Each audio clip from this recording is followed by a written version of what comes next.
seconds later, hey, look, a light! It's at the end of the secret tunnel. I see a ghost out there. Who is that? Mama? Oh, no. Just No. killed a man? Nope. And then All right, we get copyrighted, DMCA'd, and then we get taken down. And then I can retire. Freddie Mercury would be proud. Well, I mean, his one thing was just never make him boring. True. This is very, very true. Anyways. Let me just make Francois? sure. What up? Oh. Permission to record? Permission granted. I Okay. do not consent. Let me. You say that every I almost week, put you Michael. in the waiting room You say that every week. by I accident. know. Say that every week, Michael. It's not going to stop us. We are criminals. Recording in progress. You always ask for forgiveness and not for permission. There you go. Oh, Anyways. good thing I forgive you, Maddie. Okay. So we are back. I need to pull something up, which is eluding me. There it is. So last time on D&D, for their mission, on their search for Gina Hart and Chloe Deutschman, the party discovers the cult of Malar, this barbaric church of werewolves, minotaurs, and other evil creatures. And to move on to through the ruins, the party had to complete the 2 remaining trials of Malar. Along the path of the sky, they encountered Zilric of the Sky, this giant owl creature that didn't really have much interest in fighting you and you to it. You worked out an agreement. You offered 4 of your party treasury items in exchange for his Claw of Malar, which he accepted. The party then went the path of the mountain, where they fought Igmis of the mountain, this giant minotaur in this rotating chamber where the walls would change every round, and it was a Pyrrhic victory where Cietar and Nightshade both went down. However, the small Meteora slayed the giant. Collecting all the claws, you immediately opened the secret chamber and found several captive prisoners, along with a unconscious Chloe. And looking for her friend, Gina, you entered the final chamber.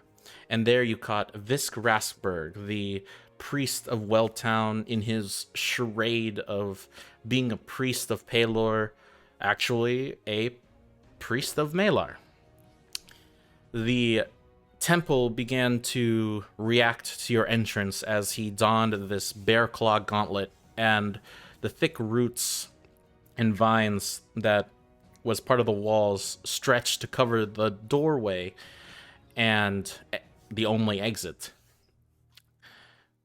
Visk, with his holy symbol, begins to charge at the party at a very high speed, and that is where we left off. So, I need everybody to roll initiative for me. Maddie, your dice. They love me tonight. Yay! Oh, God. First time I could ever say that. Woo! Come on, double click problem. Work with me. Damn it. Okay, wow. There you go.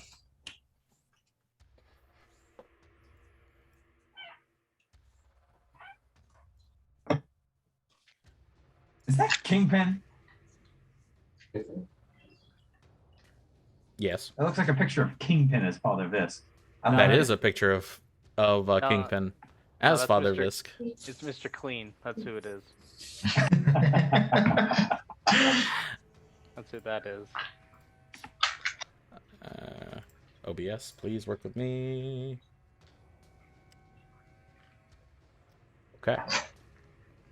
So just to confirm, we do want the goat to live, right? Yes, we want the goat to live. Oh, we don't. You do. Want to confirm. Well, if the goat does not live, who will be living later on is up for debate. Addy, is that a threat? No, I'm telling you guys I made a suicide pact with the goat. Oh, God. Oh, please no. Oh my god, we are gonna do well tonight. Holy shit. Natural 20 for initiative, Francis? You'll see. I need... Oh, that's what I need. I need my spreadsheet. That...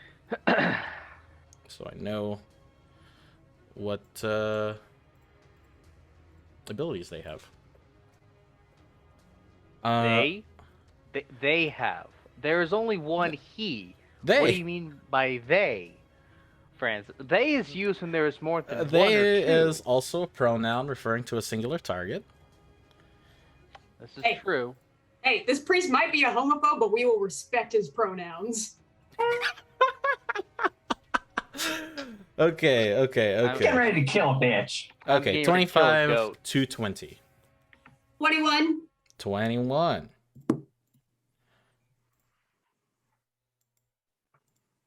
Is the turn order like looking really weird to anybody else, or that's just me?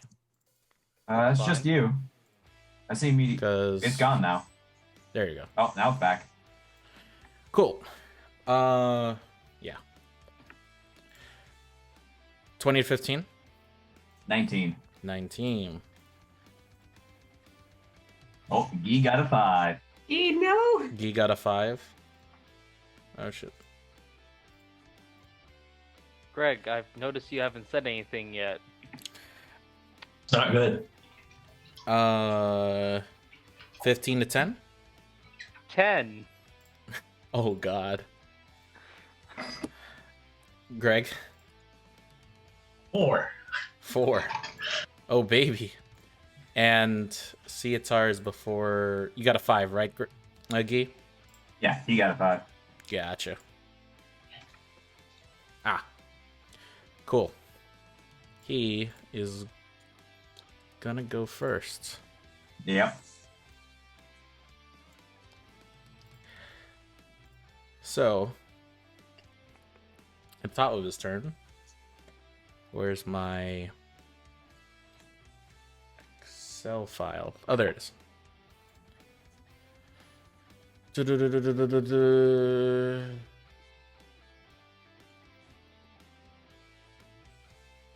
He is going to... You see him jump 20 feet into the air as he sits on this branch now. It's homophobe. He's monkey branching. He's gonna cast... Let me see.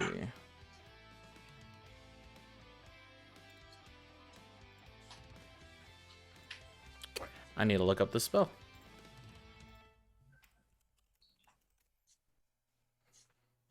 Note to self, always have Google on standby. Yes, this is always good. A backup plan. Yes.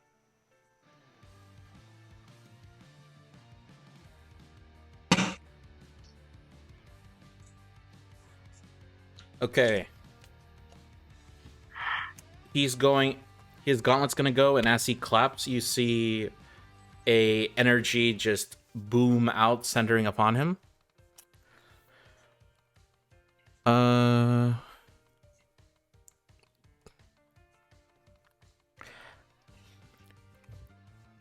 As you look around, or as you look at his direction,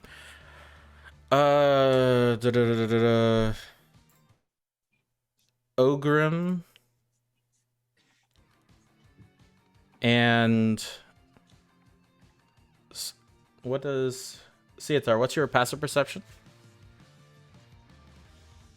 It is passive 10. Passive no. 10. 10, yeah. 10? Okay. Sir. You do not see this, but Ogrim, you see what appear to be these dark, fiend-like spirits that are flying around him. Oh, thanks. That's going to be his action. Okay. I'll wait till it's my turn to spill the beans on that little tidbit of information. You can spill it now. There's no rules.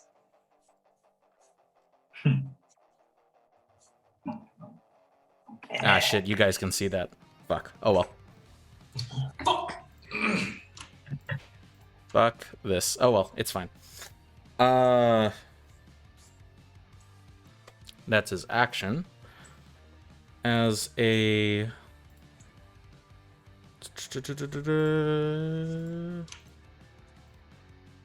Where is it?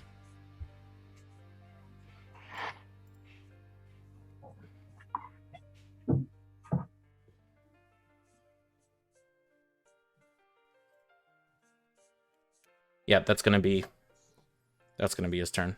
I'm gonna see if I can move this over here so I have a better time of looking at it. Okay.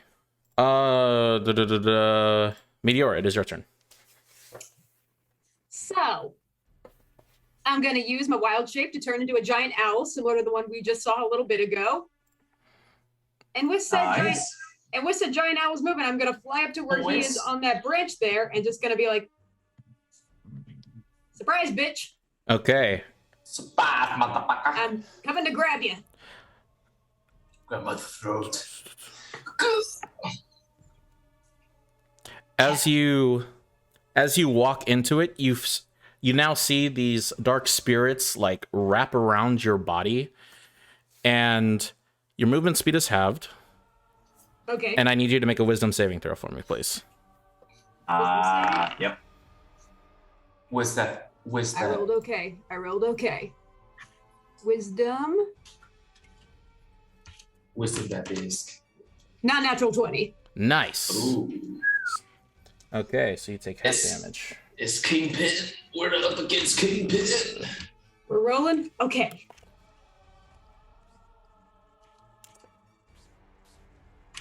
You take 19 points of necrotic damage. Yikes. As this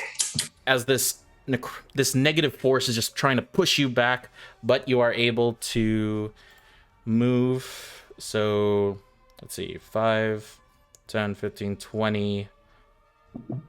And then you would only have, what's your movement speed as a giant owl? As a giant owl. You would have used, okay, so yeah, 120 feet. You could get up there pretty easily. Shit, I'm coming to grab your neck with my talons, bitch. Grab I it. believe Bend him over. I believe turning into an owl was an action. Yes, it was. So you can't attack. And I moved, so that's the end of my turn. Gotcha. And I know what bonus actions I have as a giant owl. Sounds good. Ogrim, it is your turn. And Cietar's on deck. All right. Let's see here. Ogrimmar. I'll go to here. And I will just do Toll the Dead. Gotcha. I need him to make a wisdom saving throw. To make a wisdom saving throw on his end. It's time to die. Does a 15 succeed? That is my spell save DC. God damn it. All right, nothing happens. Okay. Still got bonus if you want to use it. I'll take that as a no. Cietar, it's your turn. There's nothing I'm doing. Yep. So you are now a giant eagle. Let me... Oh no. I'll make it...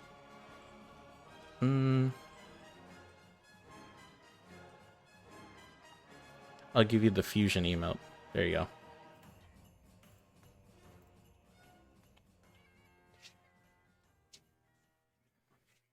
Guy, it's your turn. Okay, let me say. Yeah, he's 20 foot up on a tree or a tree branch. Dang.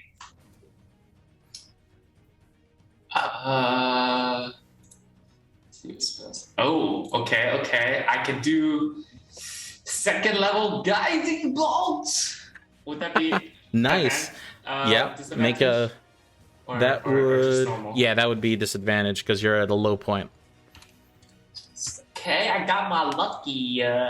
Yes, sir. Okay, let's see. 21? 21 hit? 21 will definitely hit. Very nice. Very nice. Time to roll for Dimash. Damage. Oh, pretty good. We got 18. 18 points of damage. A radiant. Nice. A radiant. The holy. And the next attack against him will have advantage. I'll give it a red dot. Okay. I'm going to move one. Oh shit. Double click, please. 5, 10, 15, 20, 25. Okay. I need 30. you, as you get inside, I need you to make a wisdom saving throw for me, Cietar. So Wisdom save. Oh, and your movement speed is halved once you enter the circle. So like, how much movement speed did you use? 5, 10, 15, 25, 35, right there. Gotcha. And what'd you make on the save? I got kind of spicy. I have an advantage on wisdom, so I'm gonna do one more. Oh, hold on. Let me roll a concentration check on if he keeps it up. He has to make above a 10. And he just fails. So forget about the wisdom saving throw. There is no more effect. Okay. You can move up your full movement. Okay. He's on a tree. Yes. Okay. How tall is this tree? 20 feet. 20 feet? Yeah. Okay. I'm gonna get my mace ready to bash to this tree down. Okay, you pull out your mace and you are ready to fight Nightshade. Yes. Oh, at the end of your turn, he's gonna use a legendary action. Don't poop on me now. And he's gonna use his legendary action to disengage, as he is going to jump.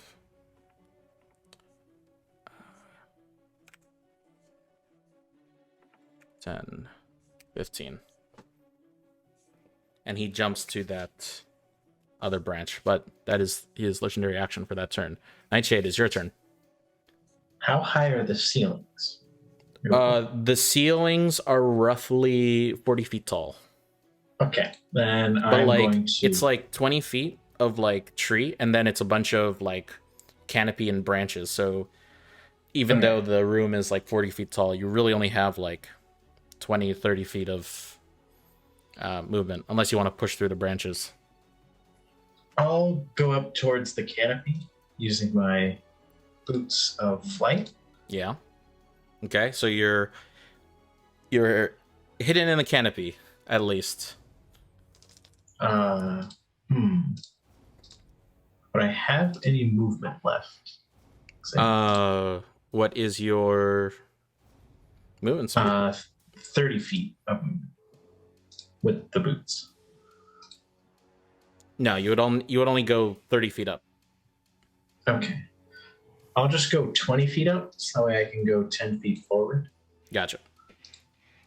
And then I'm going to pull out my psychic daggers and throw. Wait, can I see him from this angle? From this angle, no. There's a giant owl in front of you. Okay. And the other trees that are, pillars, but the other trees that are branching out of these pillars. I will use my bonus action to... Suitar, stab him. and give him an inspiration. Nice. I'm inspired. And I'm going to hold my action to throw a dagger the moment Father Visk comes in sight. Okay, sounds good. That's for sure. Wait. Question: was my turn skipped? Ah, shit. Yeah, I don't know how I skipped you. What? So you would have gone before Nightshade, but it's okay. His abilities didn't affect you in any way, so you're good. All right, moving 30 feet. Yep. I'm going to look at him because he's not on the ground. He's freaking up in the air, right? He's still up in the air, or is he on the ground? Yeah, he is currently on a branch, roughly 20 feet in the air. All right, I'm firebolting him. Sounds good. I have advantage because he's guiding bolted. Yes, and disadvantage because of the low ground, yeah. so you have a straight roll. Well, I doubt an 11 will hit him. 11 does not hit. Yep. All right, metal dice, you're retired for the night. All right, well. Oh no. Yes, but Who dare you go? Okay, so let's see. This is going to be interesting.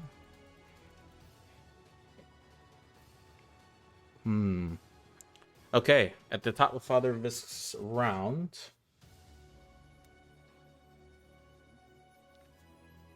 he... Gonna do when they come for you. You will all watch as, like, he's a big man. Like, he is a very... he's a very thick man. Very chubby on the outside, but, like, as you look, Meteora with your owl eyes and Atlas and Cietar,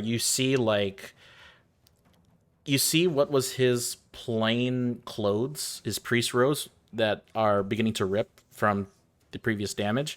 You see like hair begin to grow at an exponential rate, like in his arms. And as he like moves, you see him like move lightning quick as you see him with his high ass speed transforming. Thank you for the sound effects.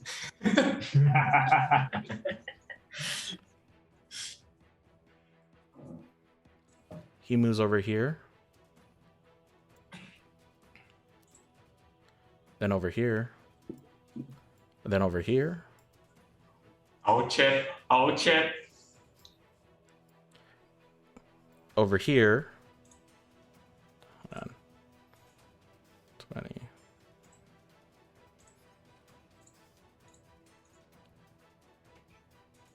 Father. As he is going to... He jumps off of this branch, and he's going to jump at Meteora and make 3 attacks. Yikes. As he is now over here. Does Nightshade see him at any moment while he's traveling? Since Nightshade is in the canopy, no. The canopy is too thick where you can't see beyond... I wanted to be like a little bit below it. Yeah, you'd have to be... No, that was the goal, was to be a little below. To be a little bit lower? Than the top of the canopy. Or to be underneath the tree branches. To be beneath the tree branches? Yeah, you could have... Yeah, you definitely could have seen him make your attacks... Or make your attack. Yeah, it's just the one. With disadvantage because of your... No, it's a straight roll because Guiding Bolt's still in effect because no one's hit him. True, but disadvantage because of the finger, so it'd be a straight roll. Oh, yeah. Uh-oh. Oh, dear. I forgot you're missing a couple. Your fingers don't work so good. They're on the same level, so there's no high ground there. So. He's pointing his thumb. Does a dirty 20 hit? 30-20 will hit. Cool. I don't think sneak attack would apply. I don't think. No, I don't think. No, because you didn't have advantage on the attack. Well,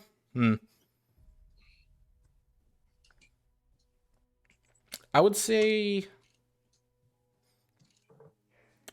It's very weird, because it's with an ally within 5 feet. Yeah, I'll allow it. You will allow it. I think you can do... Hold on. Can you do sneak attack on a reaction?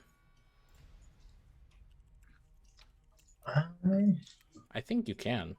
Yes. As long as it's once per round. Yeah, it's once. No, it's once per turn, not per round. So.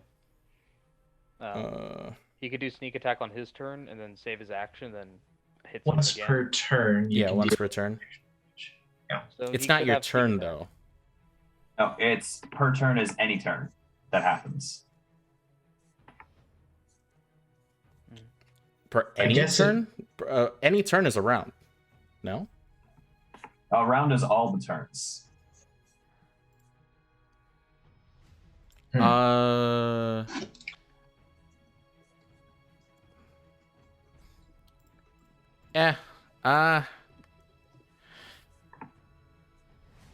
say go for it. Sure. Okay. I don't really agree with that, but it's whatever. It's okay. All right. Yeah. And that is 15 points of psychic damage Nice. that he takes. Mine. Gotcha. So he's gonna make 3 attacks at Meteora. I would prefer you not.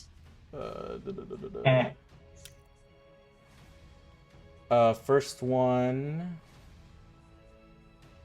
is a 12 to hit for a giant owl. Wait, if my AC is 12, that just hits? That just hits, yeah. Yep. I It's always all forget with that's that. just hits or just misses. Second attack is a 18, You're giant. hits. Ow. and the third one is a 21. Yeah, that all 3 hit. So you just see the bear claw go 1, 2, 3 across your chest as he jumps to the other side of the branches, and you take. Ow.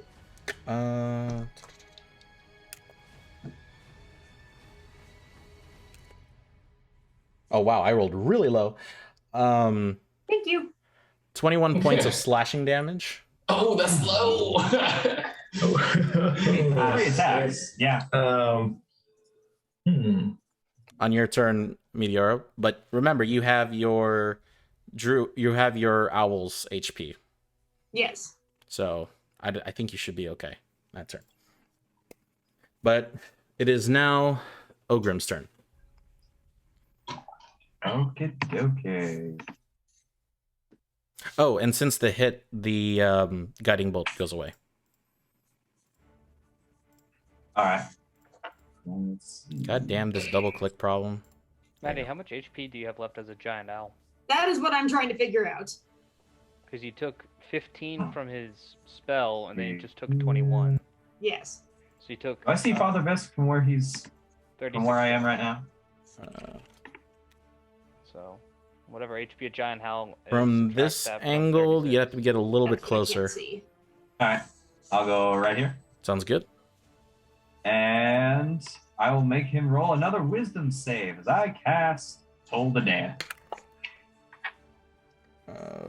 Maddie, a giant owl has 19 HP unless you want to roll 3d10 plus 3. Up to you. Yeah. So the That is the a. giant, Oh, that is an 11. So I think that's a that failure. fails. So and because it's been hurt, it's 2d12. Mm-hmm. It's a 5, and that's a 12. So that's 17 points of damage. Specifically, Nice. necrotic damage. Nice. Okay. Got your All right, movement, that's the turn. and that's your turn. At the end of your turn, he's going to use another legendary action. As you hear his, he begins to grab his head as he begins to, shout out the pain from your Toll the Dead. As you hear him, make, scream in this, monkey, King Kong, sound as you see this like verbal shockwave go out to you, Ogrim. I need you to make a wisdom save. Hey, I'm kind of good at those. 26. 26. Okay, that is good. Nothing happens. Ceotard, it's your turn. Wait, did Maddie go? Oh, I'm not sorry. an owl anymore. Was that... Okay, so you're not an owl anymore? Nope. After that second attack? Or the first attack? Okay. All 3 attacks were needed to go. Yes. She had 19 health, 21 damage. She should be down 2 health. No, because she took 15 also from his spell. Okay. Ah. Yeah. So Not an owl anymore.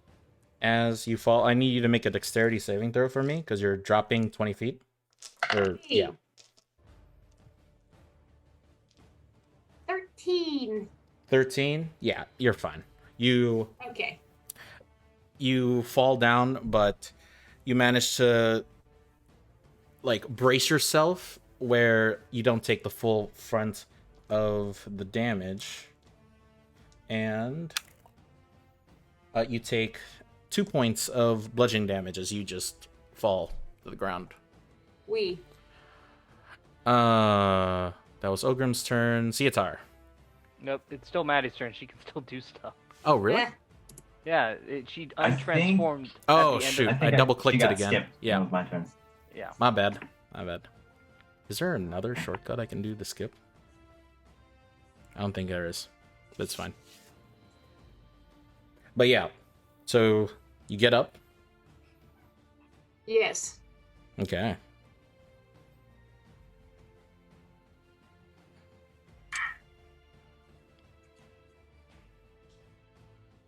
Is the mingle with the wind where I can cast levitate, is that an action or is that a bonus action? To cast levitate? Yes. Let me consult El Google. El Google. It is an action. Damn.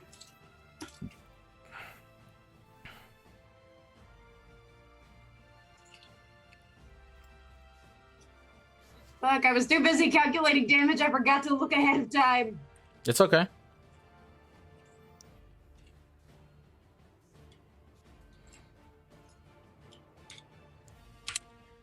I mean, you can still cast levitate on someone if you want to. You could put it on Guy, and he'll gain 20 feet of flying. Gee, you want to be a flying cat? Oh yeah, let's do it. Okay, Gee, levitate. You rise vertically within 20 feet. You can't move left or right. You only go up 20 feet. Oh wait, hold on. Yeah, you can only move up or down with levitate. Fuck. Oh man. Maybe that's still something. I mean, that's still pretty good. I can fly with you. Familiar faces.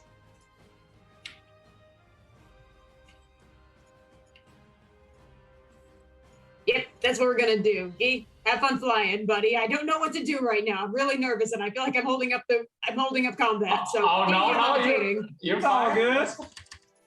Okay, so you are now levitating.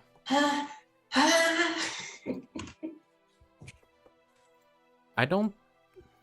Yeah, you fly. You immediately. That's part of the action. So Theotar just flies up or levitates up 20 feet, Yeah. and that Don't is see it all. your action. If you have a bonus or movement, if you want to move, Nope, I'll stay where I am. sounds good. At the end of your turn, Father Visk is going to use the secondary legendary action. Oh Jesus. I need to look up this spell really quick.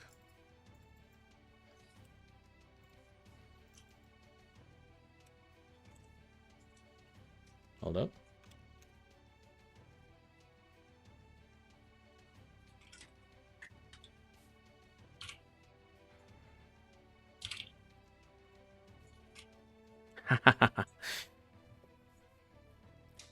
He looks to you, Ogrim. All right, let's And go. you see him, you hear a whoosh, whoosh, whoosh, as this like lightning, this lightning whip that just Yeah. vibrates out of thin air as it gets shot towards you. All right, let's see how this goes. I need you to make a strength saving throw for me, please. Oh, fuck me. That's a 3. Okay, so you take...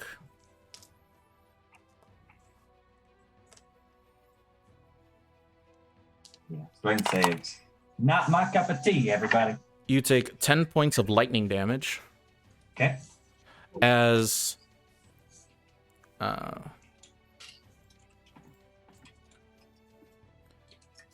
as you are pulled 10 feet closer to the target. As you are now, like, hanging from this... actually, I would consider you grappled at this point. You are... Oh, no, the whip disappears. So you are pulled out closer underneath this branch next to Father Visk. Cietar, it is your turn. Oh, wait, Cietar is here twice. Wait a second.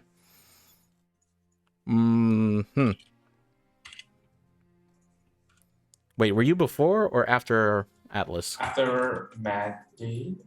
Yeah, he was after Atlas. Okay. Oh, so he's after Atlas. So it'd be Atlas and then Cietar. Gotcha. Okay, my bad. So it's... Sorry, Guy. It's Matt, you're up. Got it. Okay, he's still up in the tree. Yes. I hate him. I hate him so much. Get down here. I need to punch you. Alright. I'm gonna move, let's see, to here. I'm gonna look up at him because the only range stuff I have is literally firebolt, because I am built to punch. Yes, sir.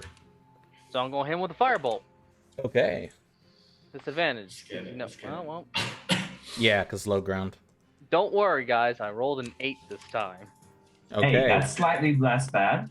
The firebolt goes off, hits the side of the tree. Some leaves begin to light on fire, but... I'm gonna yell at this. I'm gonna use my bonus action to yell at him. I'm just gonna say, what kind of fight me! Fight me, you damn dirty ape! You damn dirty ape, fight me! Oh, God. That's my turn. Okay.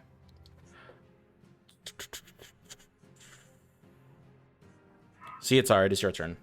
Yeah, I didn't go! So you are, I believe, levitate.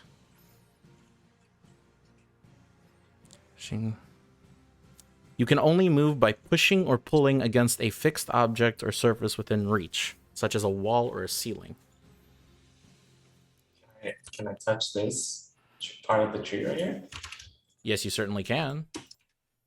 So No, push! I'm gonna propel myself. So you lift up and you immediately grab onto this branch.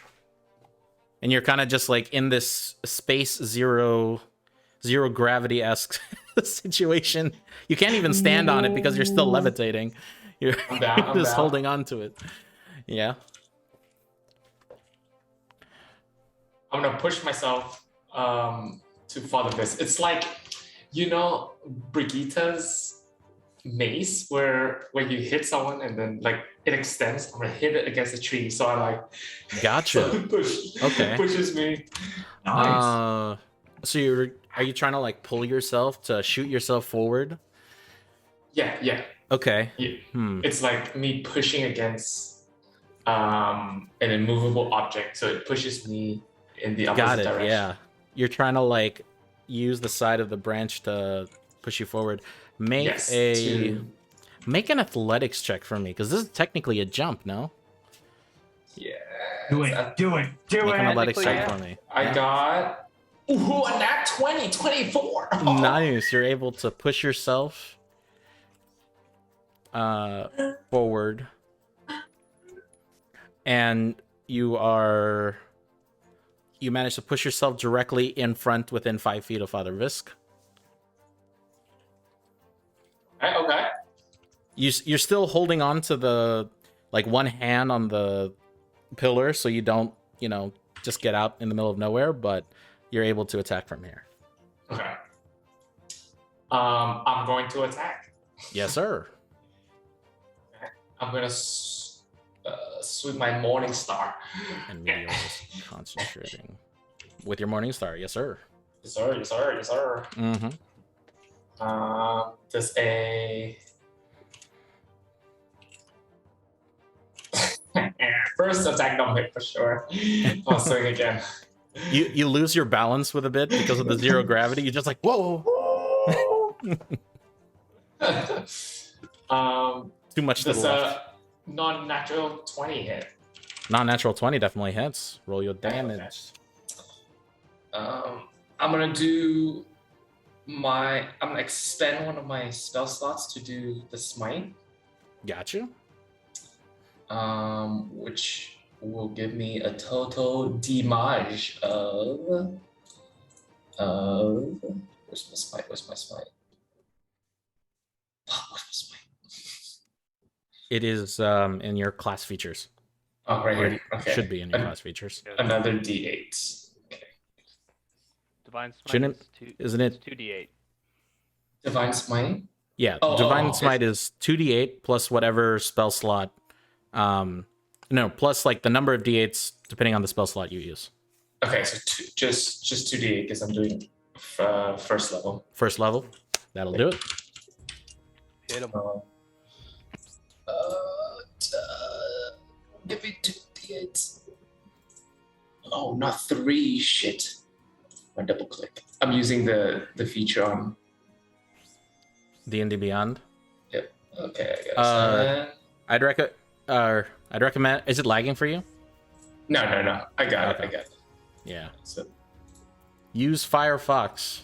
For anyone watching this using 7, D&D Beyond, 10. So total of use 22 Firefox. damage. 22 damage. Skin. Yeah, that's a hit. Hefty.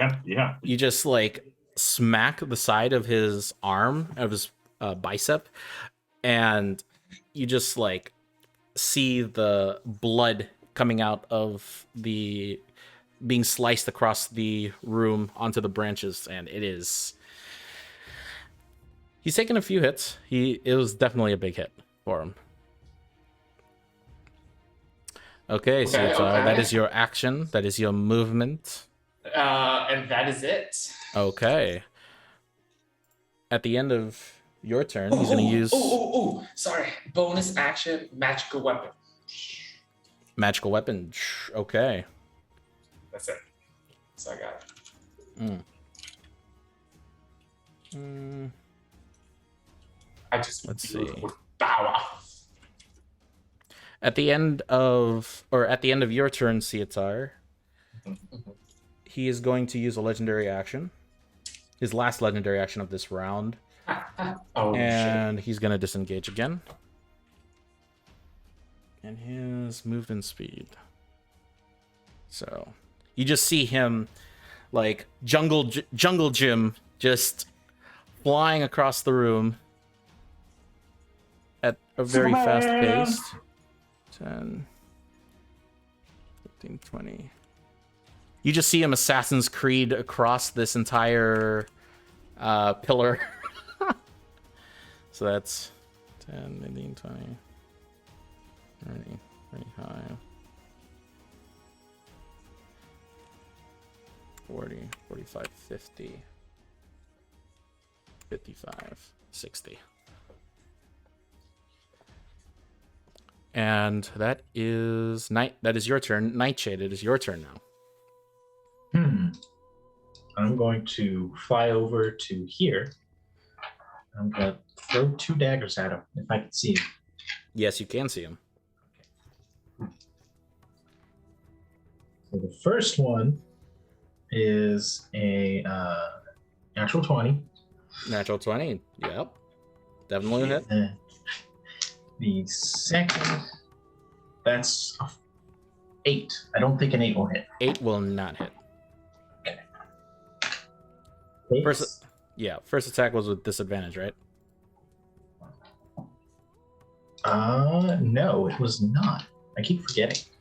All right, let me. Yep. So the first attack would be an 8 total, since I'll just 8? use both. Okay, yeah. So, yeah, the 8 wouldn't hit. And then the second is with my offhand. Yeah, so it's a straight roll. So that is a dirty 20. Dirty 20 will definitely hit. He takes 4 points of psychic damage. 4 points of damage. Nice. You're doing your best, sweetie. And I'm going to move back 15 feet over here. All the way over there now? Jeez. Okay. Come back to me, Father. For I have sins. Oh God, Gabe.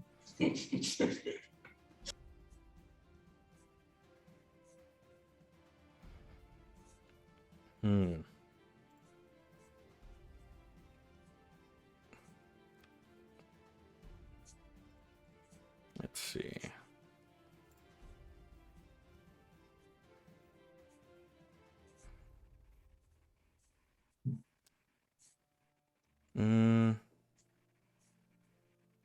Let's have a little bit of fun. So, at the top of Father Visk's round, he is going to move.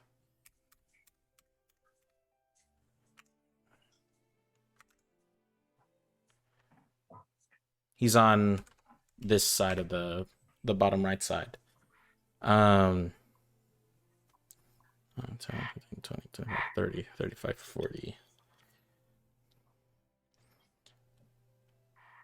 45, 50, 55, 60. And he's going to look at Meteora, and you see the gauntlet begin to glow, the holy symbol of Malar, as he Nothing shoots. holy about that symbol. As he's going to shoot a, he's going to shoot a guiding bolt at 2nd level. No, Scary. No, thank you. So. No. No. How hurt is this guy? How hurt is Father Visk looking? He is half.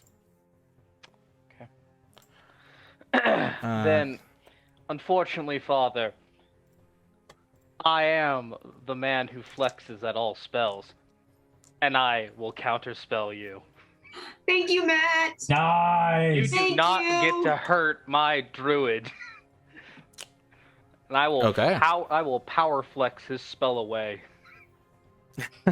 Okay, so you're casting counterspell. Yeah. Okay. I'm just imagining he just rips off his shirt and just a beam of light comes, and that's what the counterspell is. Can we make this canon? Beam of light. Fight me, knave. The beacon has been lit. Gondor calls for aid. Okay, so the guiding bolt does not go off. No, it doesn't. Get down here and fight me, sir. Fight me. Let's see. Hold on. I want to look something up really quick.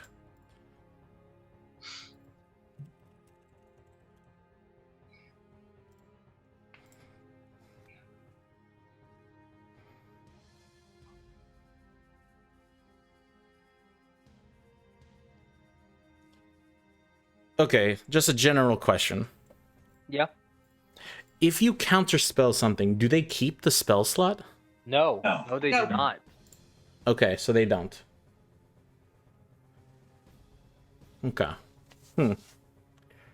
But like, does it doesn't count as like a casting a spell as an action, right? No, it does. It still does. Still does. So when you cast a spell, I'm literally mid you like fully casting it, I just negate it.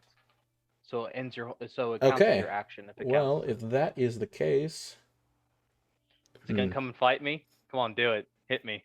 He's gonna use his bonus action to hide. No, what? No. So that's gonna be. He's gonna make a stealth check. Crit fail. Do it. Fall off the tree. And he is hidden. Does my passive perception come into play for his stealth check? That's a good question. I don't know.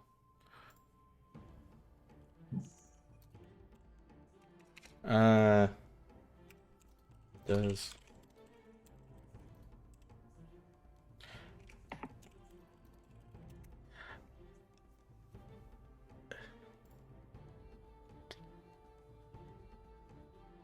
okay, it does count.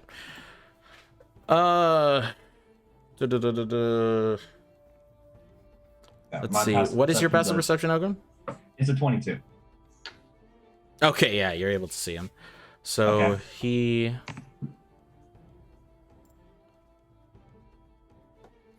But only you can see him. Okay. I don't... Who rolled above... Who has a passive perception above a 15? Mine is exactly 15. So, Meteora, you see him too. So I guess I'll just put him back on the field. I guess everybody else just doesn't see him. That's weird. Okay. Meteor, weird. it is your turn. Dang. So, could theoretically someone ride on the back of a giant owl? Yes. Want to see Okay, it happen? follow-up question. Could Atlas ride on the back of a giant owl? He certainly can. This is a bad idea. This is a bad idea. Do it. Go This for might it. be a bad idea. Bad ideas are good. Matt, with your permission, can I scoop you up as a giant owl and take you to where the man is? Always. Yeah, do it. Alrighty, I am going to turn into a giant owl again, Okay. grab Atlas, and then with my 120 feet of movement, go over to where I can see Father Visk. Okay. Turning into a giant owl is an action. Picking up another person is also an action. Fuck. So... Why? Okay, just turn it into unless you want to hold... Okay, so like what you can do, I'll let you know what you can do. You could turn into an owl, and then... Oh, wait, you already used your action. Yeah, you can use your action to turn into an owl, and then have Atlas get on top of you during his round. I'll just turn into an owl now, and is there any way to hold my movement? You can't Wait, no, hold movement. I know where he is. Never mind. Okay. Yeah, you know where he is. I will just be an owl, and I will go charge at the motherfucker. Okay, so you're just gonna turn into a giant owl and fly at him. Gotcha. Yes. Okay, Ogrim, it is your turn. All right.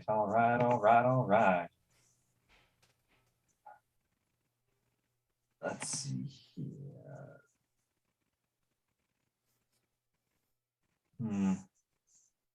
Let's see. I probably can't see him there, so I'll move 10, 20, 25. I can see Visk, yes? Yeah, you could have. Yeah, you could also see Visk from where you were standing before, so you were good. Okay. Fuck it. I'm going to cast Command, and my command word will be Fall. Okay. Wisdom save? Yep. That is a 22 to succeed. Damn it. Yep, that succeeds. All right, that's my turn. Okay. God damn it. At the end of your turn, he...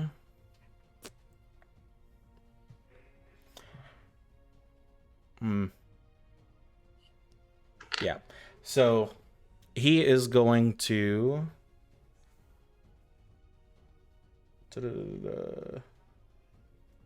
As a legendary action, he is going to make one claw attack at Meteora.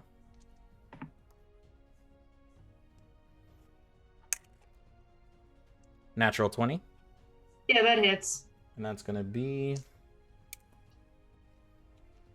That's going to be 12 points of slashing damage towards you. Ooh, big oof. Okay, so that's the end. That's the first legendary action. Atlas, it is your turn. Or did I skip somebody? No. Didn't this time. All right. Thank you. Do I see him? Yes. After he makes the attack, you see him. Got it. All right, hold on. There you go. All right, I'm gonna run this way. Look up at this man. Shout at him again to fight me. And I'm gonna shoot a firebolt at him because that's all I have. Okay. Disadvantage. Mm-hmm. Well, a crit fail won't hit. No. Oh no. I don't think a crit fail will hit, guys. What do y'all Nope. think? No. In a There's a world of chance. pure imagination, anything's possible. That's fair. Well, I'm gonna shoot past his head as a taunting gesture to get him to come fight me. You fire a warning shot. That's all I've been. I've been firing warning shots. I've been intercepting his guiding bolts. This man can't do anything except punch people, and I will ensure. Well, it. you did get his attention from the counter spell. Yeah. Fight me. That's my turn. Make an since you used make an intimidation check for me, please. Intimidation, you say? Yes, sir. Because you're trying. I'll say with Yeah. With what? Straight roll? Yeah, straight roll. straight roll. Yeah, it's That's just a a check. 23. 23. Get over here. Okay. Get over here. Okay. He seems to have noticed the firebolt this time. All right, and that's my turn. Cietar. You are currently still hovering. You're gonna have to pull yourself over. So I'm gonna just move to this because is this? you can only pull yourself. Yeah, you're suspended 20 feet in the air. Okay. Is this a tree? Can I see over this? Yeah, it's a pillar with a tree branch that is grown out of it. Okay, I'm just gonna move slightly over so I can see him, and then I'll use guiding bolt. Gotcha. Yeah. Okay. Yeah. Guiding bolt. Make your attack. Second level. At second level. Okay. Does a 16 hit? 16 will definitely hit. Oh, amen. Okay. I got rolled high. 20 points of radiant damage. 20 points of radiant damage. Nice. And the next attack. Oops. And the next attack gets advantage. I'm gonna slowly move my way over. Right there. Oh. Before we actually deal the damage, I need Meteor to make a concentration check using the owl stats. Owl stats. Because Concentration check. you can concentrate on... You're concentrating on levitate while you're a giant owl. Good thing I rolled well. So, natural 20. Natural 20. There you go. No. Okay, so the damage has been dealt. Because if that didn't go off, Cietar would not have been levitating that whole time and he would have fallen to the ground and taken damage. But, you know. Just making sure you're on your toes. So Cietar, Guiding Bolt, you moved... Nightshade. Is... Oh, sorry. At the end of your turn, Cietar.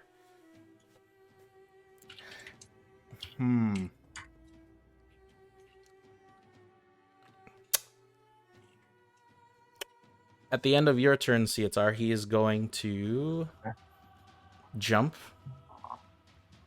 and disengage.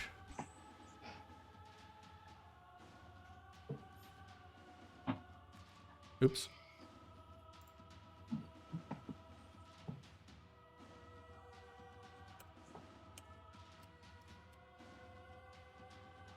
And he is on top of that branch that you were standing on. Cietar. Ooh, spooky. Now it is Nightshade's turn.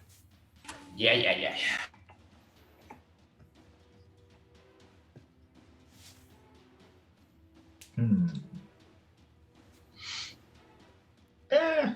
I'll just throw 2 more daggers at him. Why not? Gotcha. I imagine a 7 does not hit. 7 does not hit. Okay. That was with disadvantage. Yep. This one's straight roll, 21 to hit. 21 will definitely hit. It's 7 points of psychic damage. 7 points of psychic damage. And I'm going to move over to here. Gotcha.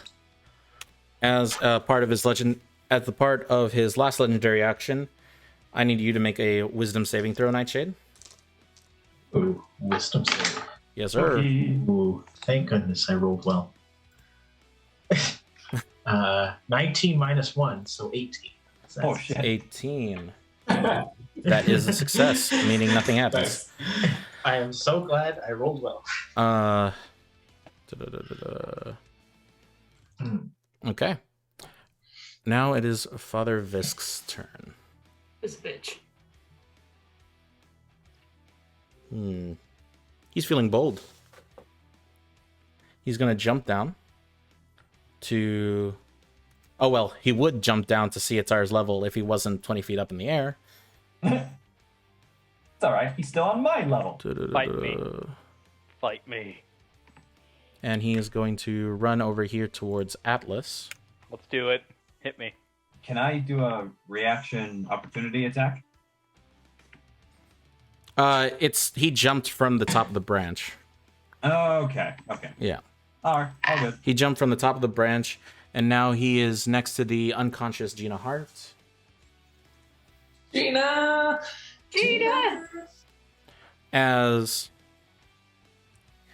you, kind of like in Dragon Ball, when he turns into a giant ape, you see the reddish, pupilless eyes begin to glow as a giant black energy floods into the area.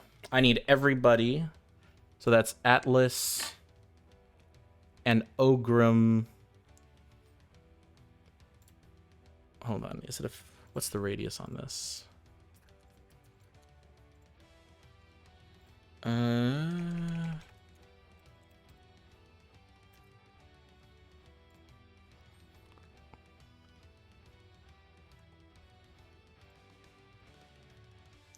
It has a 15-foot radius, so that means... Only me and Ogrim would be affected. Yes, you and Ogrim. Yes. Alright, what's the save? Wisdom. Oh boy. 17? 17 is success, so you take half damage. 15. 15. That just barely succeeds. Let's go. So... Nice. Take. He's using his action to cast this spell? Yes. Alright. Far out. Let's go. So both of you take 6 points of necrotic damage. Oh. 6 points. Okay. Ow. That is his action. So that's gone.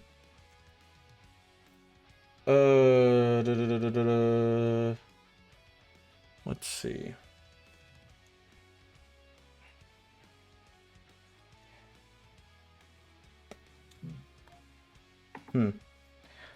That is going to be his turn, a Meteora. I'm gonna swoop down at him, and I am going to attack him with my talons. Okay, make a wisdom saving throw for me, please. Yeet. What is the wisdom modifier of an owl? I don't know. You have it. So 15.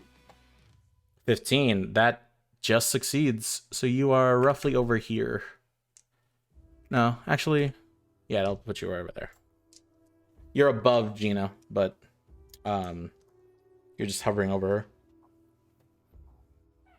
So 15. So you take half.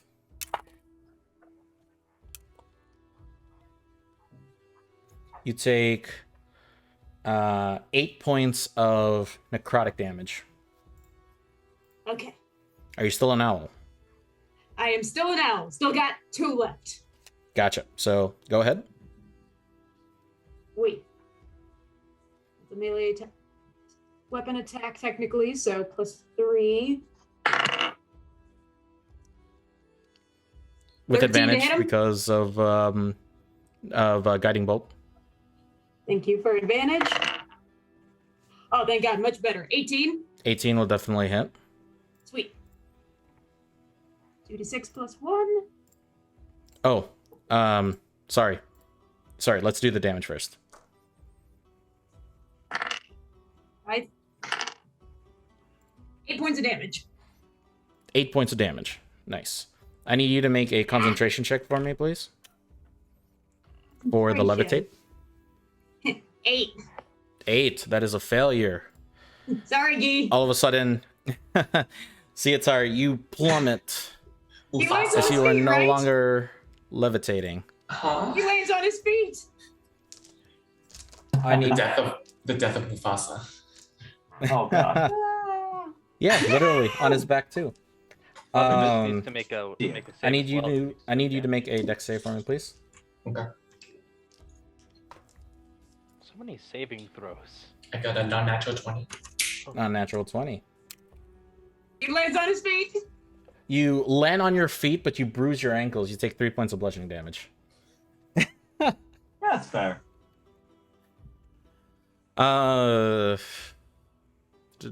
Yeah, and same thing as before. Half movement, and And Father Visk should make a save, right?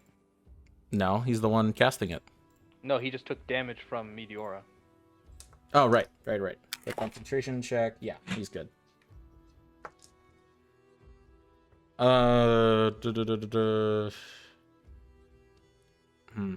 the end of your turn, Meteora, Visk is gonna launch a claw attack at Atlas.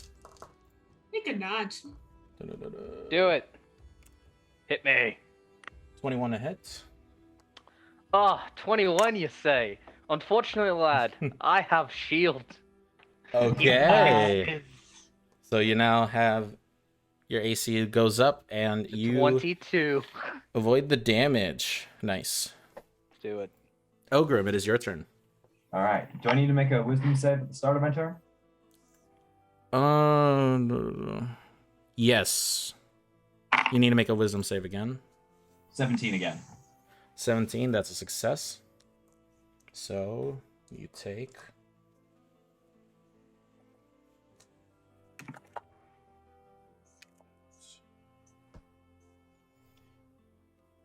halved to 7 points of necrotic damage. Ooh. All right. This is going to be fun. All right. So I will move 10 feet over here. 20. Because it's half Oh, movement. yeah. Using 20 feet to move, and I'll move 10 feet. Yeah. And I will cast Shocking Grasp. Gotcha. There's a dirty 20 hit. Dirty 20 will definitely hit. Perfect. That's 5. 10 points of lightning damage. Nice. And he has no reactions until the start of his next turn. Gotcha. All right. And concentration check. Gotcha. That is a success. Okay. All right. That's my turn. At the end of your turn,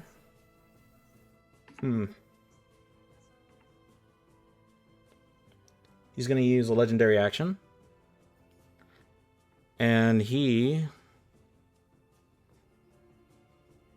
Let's see.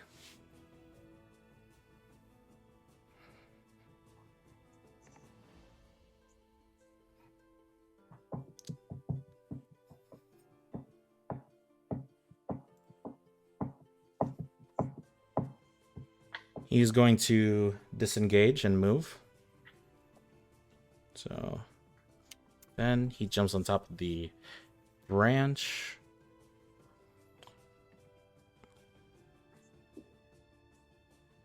You 20, 25, monkey. Get back here. 30, 35, 40,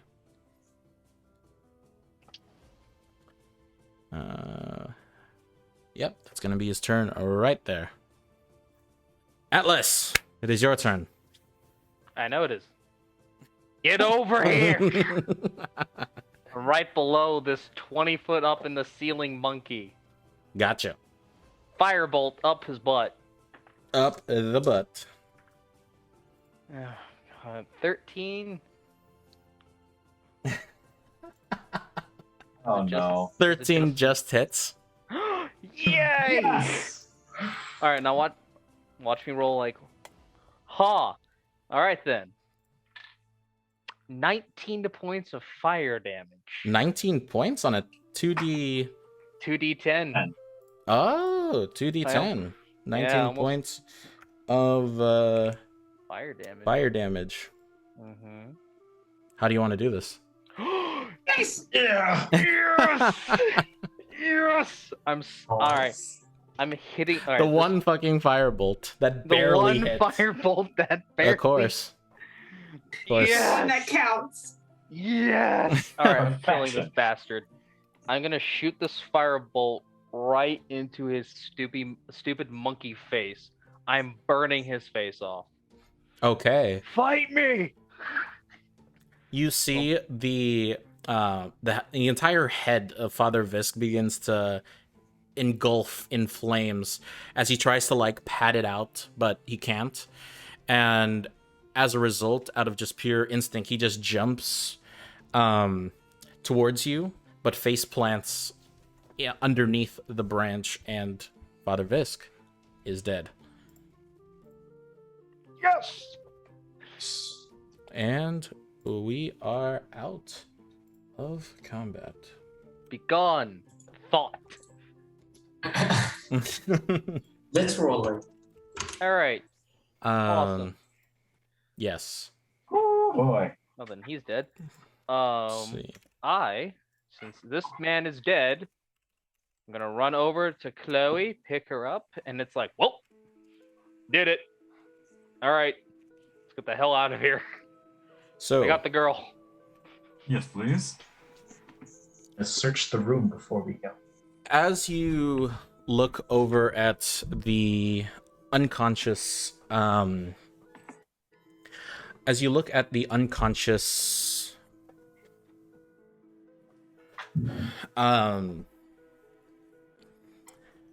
Gina, you see what appears to be like this giant scar that reaches from like the top of her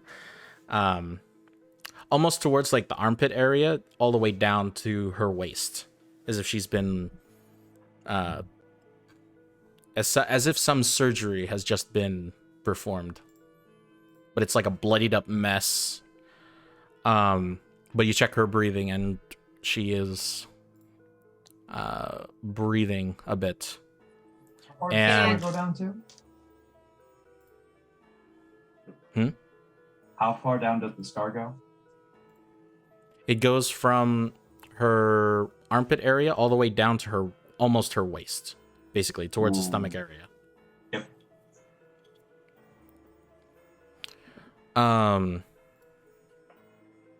But you check her pulse and she is still breathing, albeit very gently, I should say. I'll pump a second level cure wounds into her. Okay. I'm also dropping owl. You are no longer an owl. Hoot, He hoot. heals for 14 health. For 14 health. Yes. Okay. Her breathing has become better.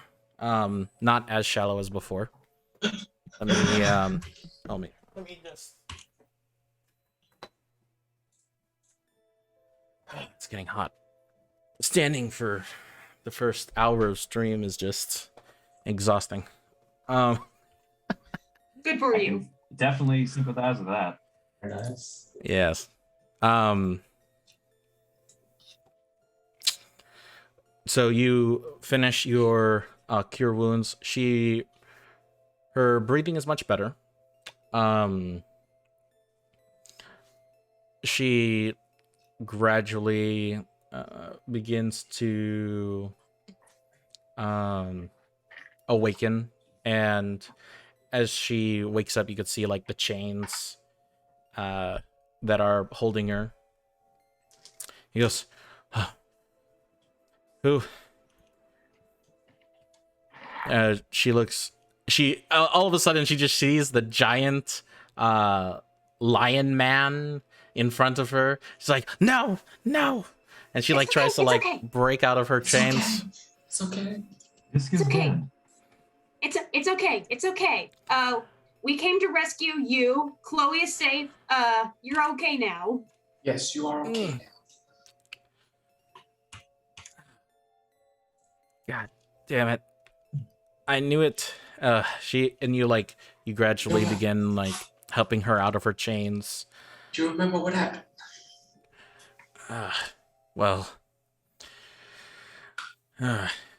And she sees Father Visk dead in his ape form. Ooh. He goes, I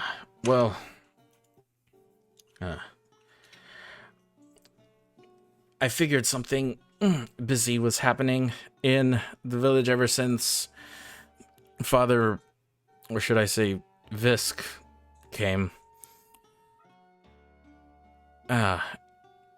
Started doing things that our former priest didn't. And when we were, when Chloe and I were trying to run away,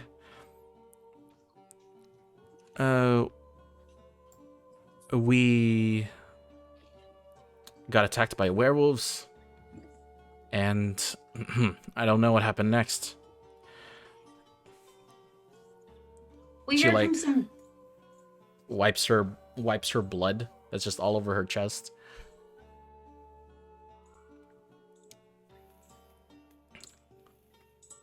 You were saying something? You guys got dragged off by the werewolves, and Visk brought you here.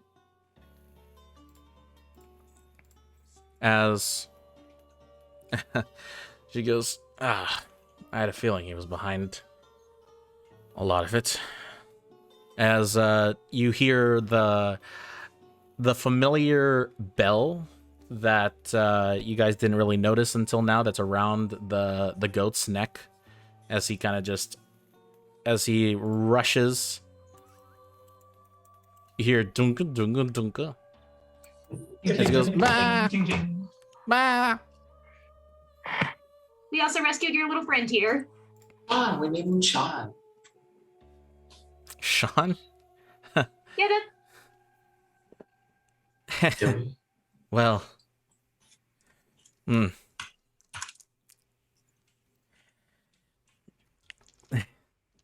well, I didn't really name him, but he's been a good buddy to have around, and she begins like petting him. I prefer the name Lamb Chop for him. Shut up! He just looks at you confused, Atlas. What? Eat someone else's goat, for Christ's sakes. And she like lifts herself up. Well.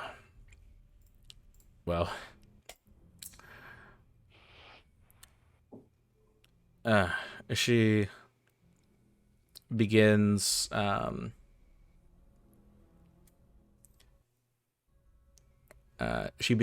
getting up, and she heads over to Visk's body. And I don't know why I'm doing this in Roll20. She gets up and goes over to Visk's body and begins looting it. She takes the bear claw off of Visk's body. He goes, and she takes what appears to be the bear claw that has the holy symbol on it, and she also takes the former what remains of the robes of the priest's robes of Father Visk. She goes, at the very least, before we leave, I can explain to Welltown that Father Visk was not in the right of what he was trying to do. You see, our farms became desperate after a while, and one day, Father Visk came with ideas of, assumably sent by the local archdiocese. Father Visk came to help our lands, but something was just off. It worked for the moment, but it was asking us to do very questionable things. And he did turn to Father. Who would have guessed? A father? Someone that worshipped the church? Well, yeah. And she sees you, Atlas, carrying Chloe. Says, oh, I'm glad that she's safe. Yep. Let's get out of here before more of those werewolves come. Sounds like a good idea. And then I think we all deserve a rest. Yeah. Is there nothing that we can try and pilfer from this room? Make a... I wanted to look around, too. Yeah, make an investigation check. Either both of you or one with advantage. You with advantage. That's 23. Ooh. 23. You look around, and you see the chamber begin to form back into a ruin versus a forest. You loot around. You find what appears to be all of the surgical tools that Father Visk was using next to the altar. You find what appears to be a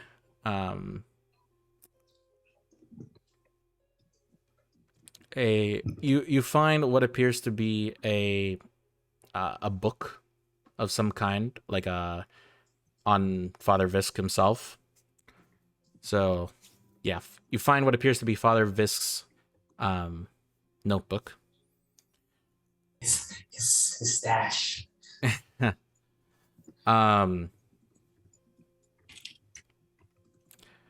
Next to the bowl where he was washing his hands, you find what appears to be a small box.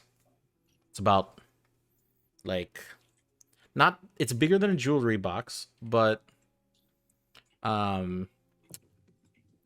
like a lockbox? Like a lockbox, yeah. And it is currently locked. I'm to try to pick it. And as you touch the sides, it appears to be cold. I want to try to pick the lock. See if I can. Make a... So it would be D20 plus your Dex plus proficiency, since you're proficient.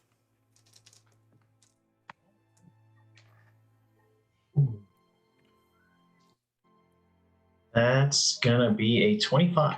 25.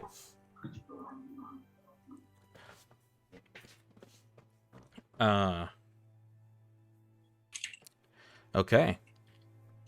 Easy enough. It opens. And you open it.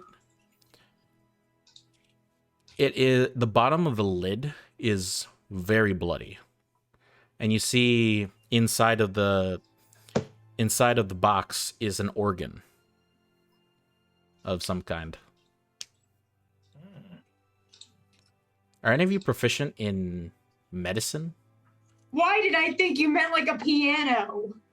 I was so confused. I was like, how does an organ fit in this box? I am proficient in piano. No, I'm not proficient in medicine. Me. Oh, you're proficient in medicine, Sitar? Yes, sir. Yes, sir.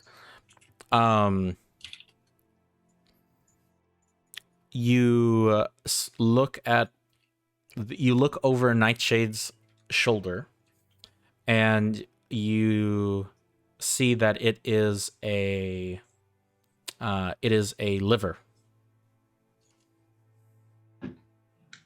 Or not a liver. Sorry. Whew. Shit. What's it called? Kidney? A kidney? Not a kidney. Heart?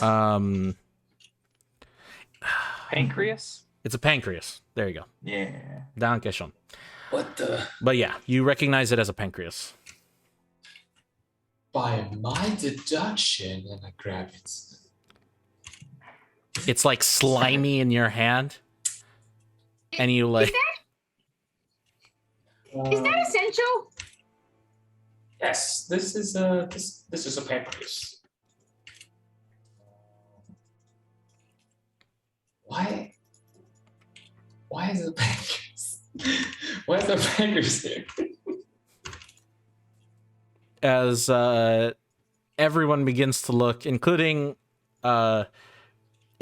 Gina, she like feels the side of her chest where the scar is, and she immediately connects the dots and suddenly begins puking. Gina, Oh God! Are you? Oh God! Oh.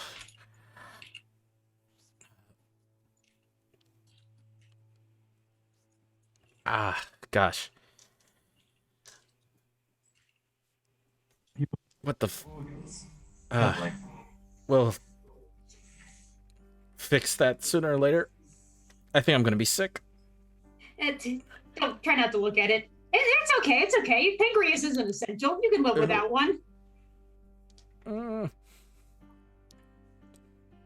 are And- they trafficking organs here?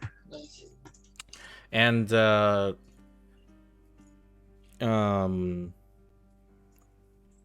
beneath, on the bottom, on the inner lid of the chest that swings open, you see the familiar symbol of the bear claw, and that's pretty much all distinctiveness. So you have a I don't have an item card for this, but you have a box of colding. So basically it is a box that has the... What is it? It's the spell that stops like death from immediately happening. Death ward? Not death ward. Spare the dying? Or Not gentle spare the repose? dying. Yeah, gentle repose, maybe? Gentle repose. So, yeah, you have a box of colding, aka a mini freezer that can fit one pancreas that has seen some use.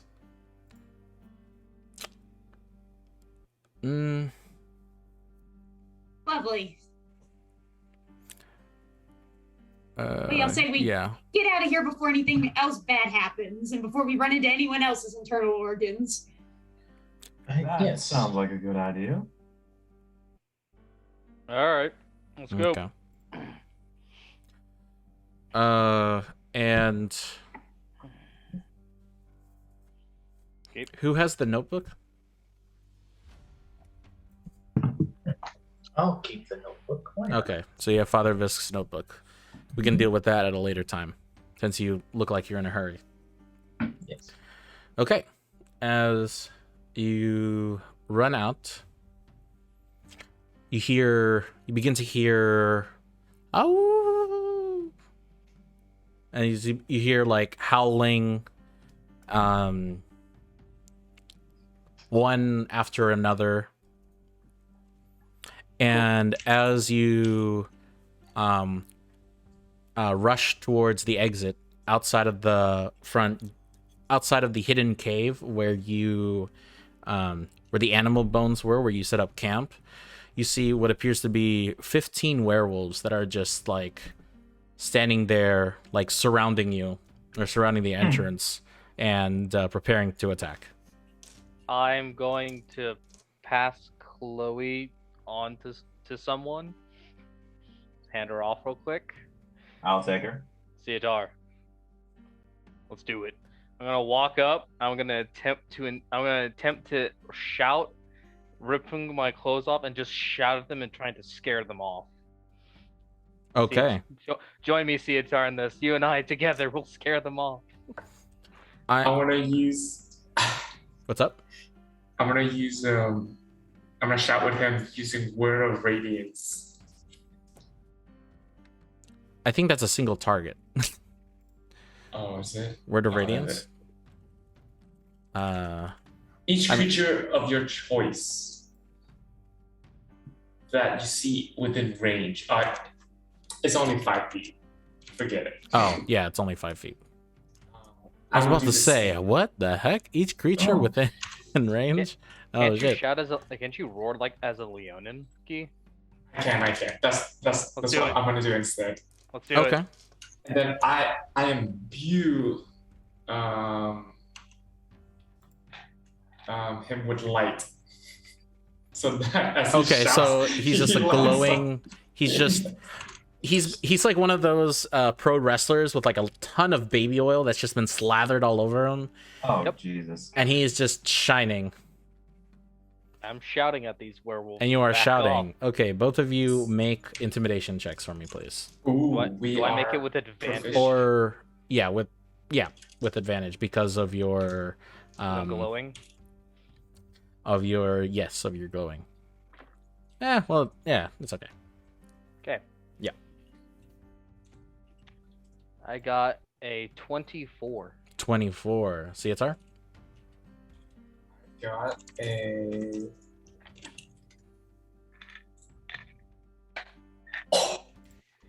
natural 2021. Nice. Okay.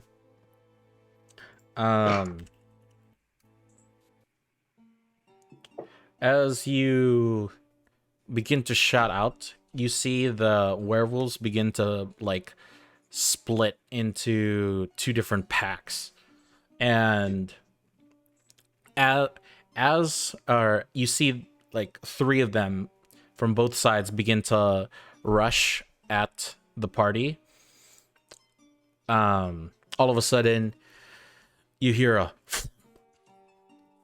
as this gust of wind and the temperature in the local area begins to cool down as you see Zilric of the sky just and you've seen like the alpha werewolves from before, even though like width wise they are the same width because they occupy that 10-foot square. Zilric is like 15-20 feet taller than them, so he is just like massive.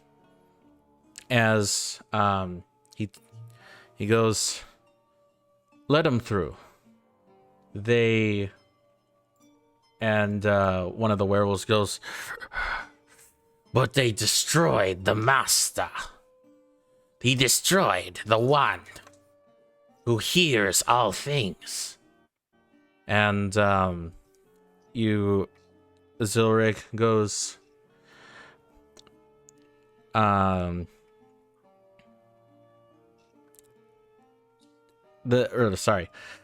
zoned out there for a second. Zilric motions to Zilric motions to the party, and he goes, he sorry, he looks at the party and then he looks back at the werewolves and he says, that master was speaking false truths, and he motions to you and asks you to show the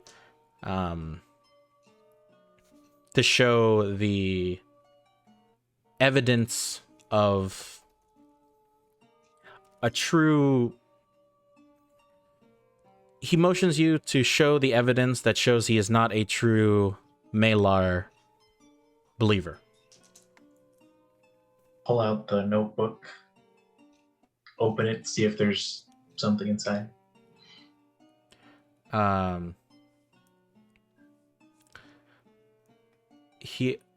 owl chuckles a bit. Zora goes, show him what he took from her. I opened the lockbox where the organ was. Wait, you kept the pancreas outside of the box? No, it's still inside. Oh, okay. Yes, I pull it. Here you go. I pull out the lockbox and then I open Free it. pancreas. It's like hungry?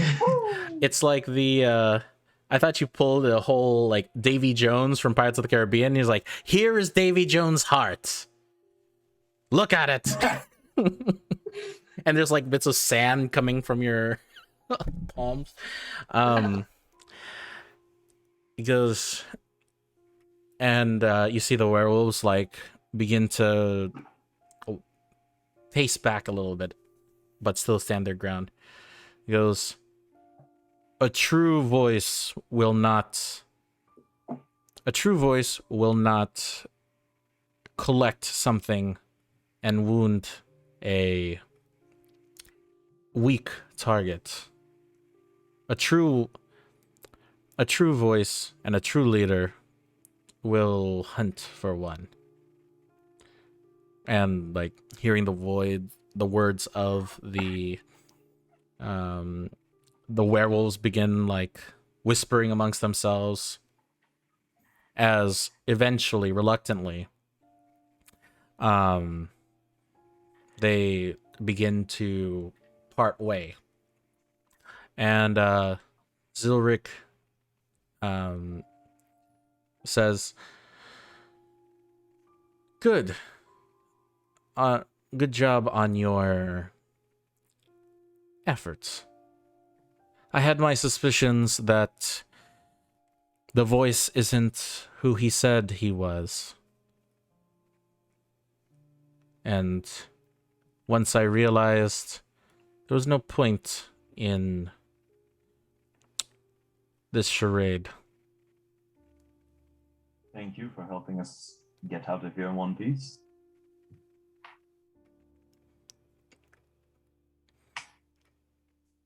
Yeah, you were silent before, Mr. Owl. I never thought you would help us and or aided us. But thank you. Do not take my kindness for...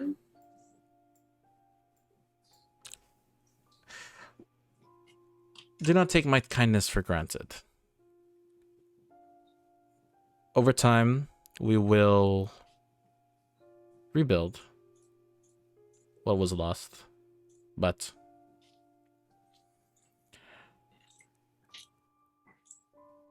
our ways have not changed. Still, you have our gratitude. You won't forget this. I won't forget this. As he looks towards the alpha werewolves, they begin to scatter in different directions. Some head toward deeper into the cave. Some are going out into the forest. And you walk through the werewolf pack and eventually out of the ruins and out of sight. Okay, everybody, we need to rest immediately. Okay. Let's make camp before we become spider prey, shall we? Good thinking. I got some. I'll take first watch. Let me grab some wood so we can set up a fire. Okay. Let's Well- go off to the side, out of the way. We just exit and boom. Are you gonna stay outside or are you gonna head back to town? Stay outside. Okay. We're not sure how long it takes to get back to town. It's roughly a few hours. It's not. You traveled like a good distance away, but you didn't travel like super far away. Like it didn't take more than half a day to get here. Okay. So I still think we should rest out here, just in case we run into something on the way back. okay.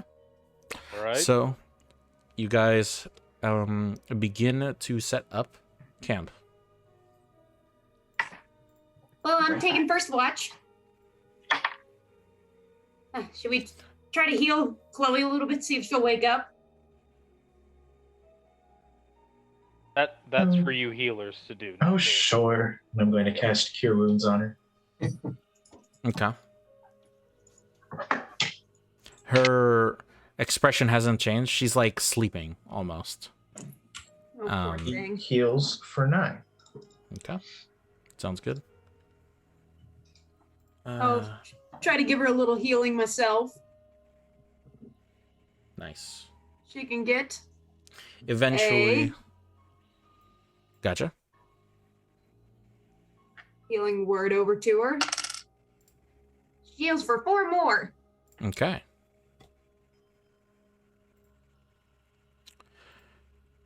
Francis, I just sent you a message real quick. And I love this, Francis. It is relevant to what is happening. Do be aware.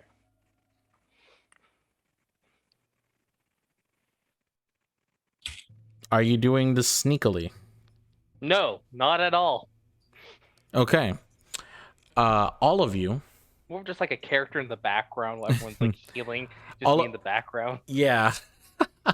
all of you see Atlas not setting up camp whatsoever.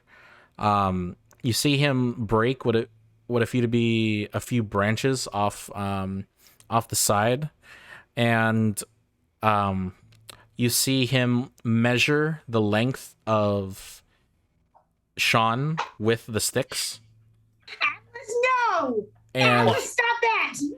and he's trying to and one of the sticks is too short, so he's like, fuck it. He like throws it away, pulls out another stick, measures it. Not long enough. Atlas, stop. It is not What? our goat to decide whether or not to eat. Ma. No, it's okay, Sean. It's okay. Nah. And then I mean, I have. Look, it's a goat. It's gonna attract a lot of noise. I was just thinking of building it a little fence around it so no wayward creatures would try eating Sean. That's all. That's suspicious. See, I'm measuring it to make sure he can't jump over the fence. You know. How kind that you have had a change of heart and now care about protecting our sweet little friend who does not deserve to be dinner. Right, I would. Yeah. Mm-hmm. Gina's dinner. listening to this, like, are you planning to eat my goat? He's been trying to eat the goat the entire time we've had him. Oh my god. The hell I'm did the we only get thing into? standing in his way. Which isn't much, considering I can look over you. Yeah. Mm-hmm. You'd make a lovely snack. Gina looks at the rest of you. That is not our decision to make.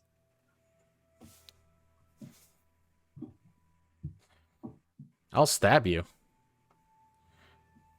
Whoa. Nobody's eating nothing, you know? Nobody's stabbing nobody. All right, I've had this goat find for some- I've had him for a few years, and he is And I owe a lot to this goat, believe it or not. Sean, what you called him.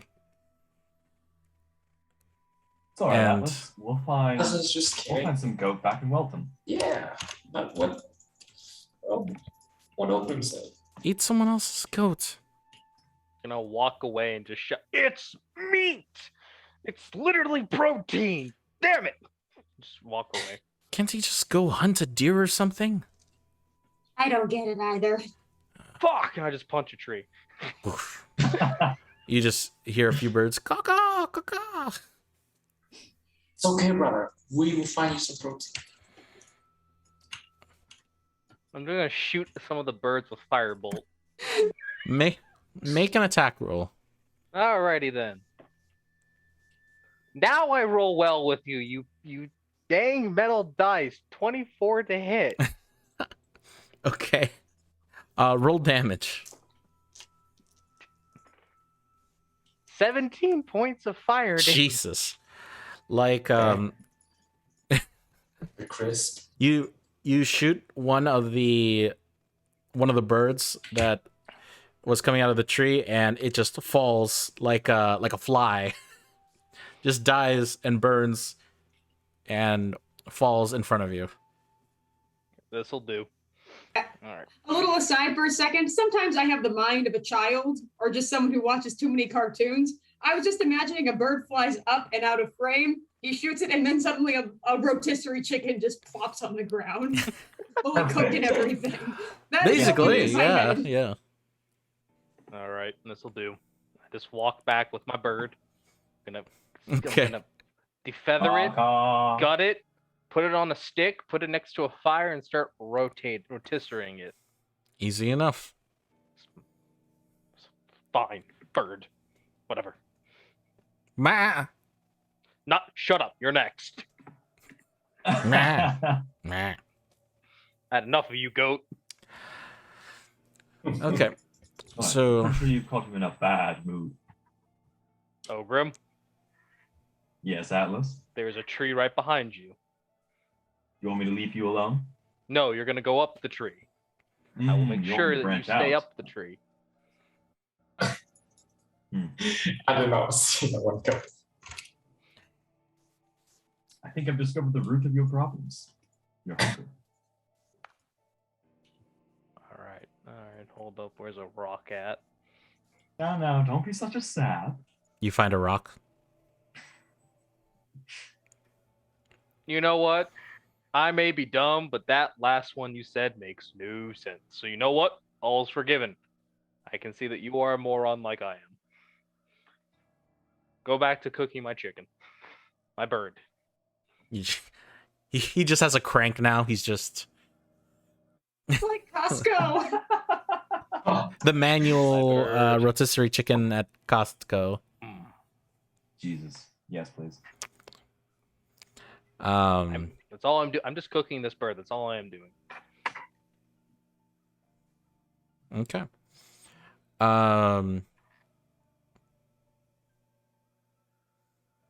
During your watch, you see,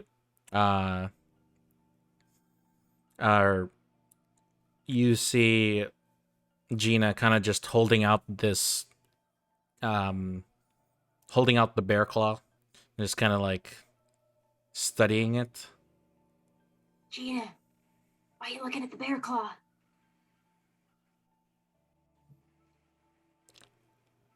Strange. It's very strange. He seemed okay at first when we first met him, but I don't know what happened to him. I guess out of curiosity, I don't know if we can trust anything he said, considering he was a bad guy, you know, but did he mean that about how Chloe's family wouldn't let you two be together?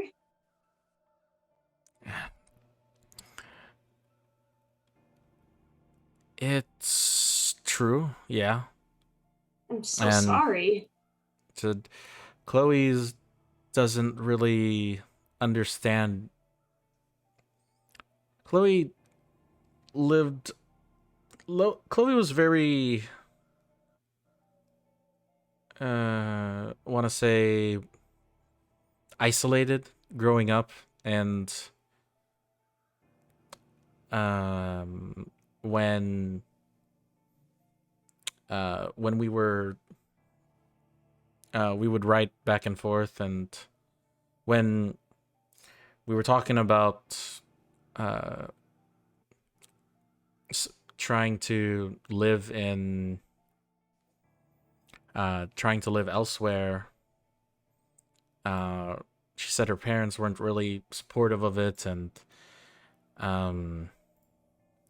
her father was trying to arrange a potential marriage, and frankly, we needed to get her out of that.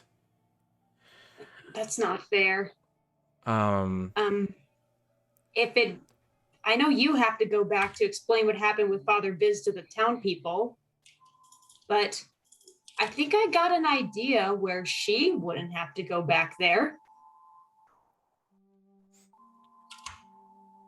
And that would be... If we want to say that Viz killed her, I know a place where you could both hide. Where would that be? Just checking to make sure everyone else is asleep. Okay. You look, and you see Cietar snoring, Atlas covering his ears, and like rolling to the side. Ogrim also snoring. Nightshade is like full cozy mode in his hoodie.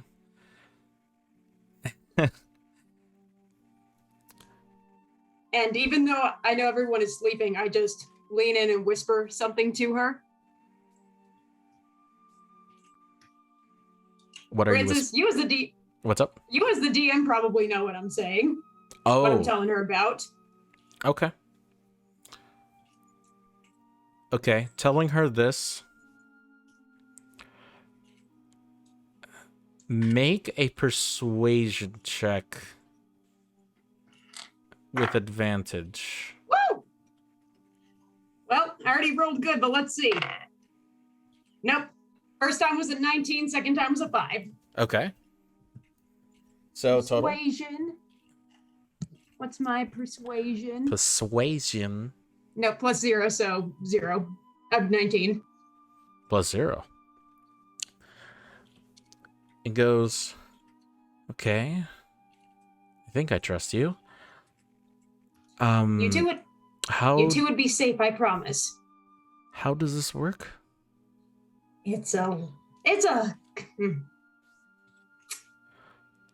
checking to make sure everyone is still asleep. Okay. So basically, Chloe could hide out there. You could go back. Say, we make up a story saying that she never woke up after Viz's attacks, or whatever we want to say. She hides out there, and then once you've explained everything to the townspeople, you'll follow her. Okay. Simple enough. Okay, I hope you're right. And I promise, my family is there. They'll understand the situation. I promise no one will treat you differently there. You guys will be accepted there, I promise. Sounds good. When can we do this? You think it's okay to wake her up? Chloe, she like begins shaking her a bit, and like slowly, tired, she like slowly opens her eyes, and he goes, "Oh, Gina, you're here. You're alive. Where am I? Where?" And Gina said, "No time to explain. I'm gonna send you to a place. For now, things are gonna be really weird, but I'll make sure that you are if our friend here is correct, you'll be safe for at least a few days. And Chloe goes, okay, Gina, I trust you. What are you going to do? I will send you the text, Francis, saying what I'm going to do. Okay. I have to describe it, at least for the stream and the podcast. Yeah. But it's secret. Yes. I will try to watch what I say. Okay, Meteor reaches in her bag and takes out a wooden box. It says, okay. Can you put your hand on this? Chloe puts her hand on the box. Yeah, Taro wakes up because he smelled the box. There's no smell in the box. Not the liver box, a wooden box that is henceforth been unknown to you all.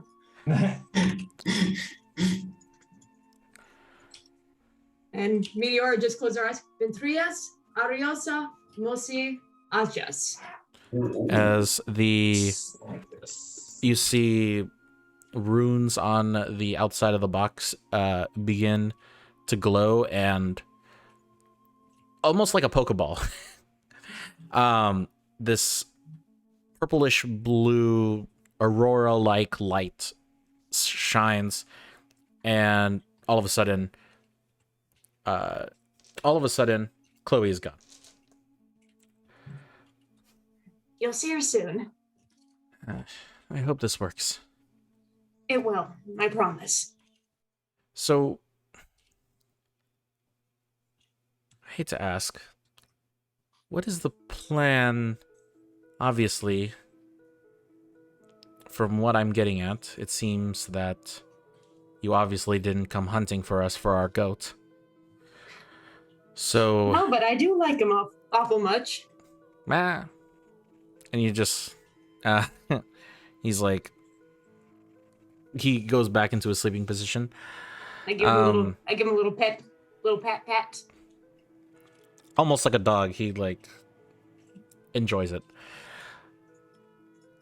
So, obviously, Chloe's father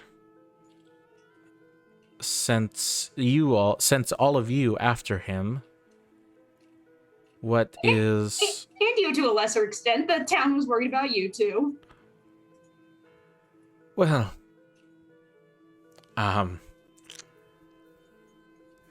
knowing her father and I don't really get along. So... I can imagine. How are you going to... Well, I hope you will convince him that we are no longer an issue. But, I hope you have a plan for that.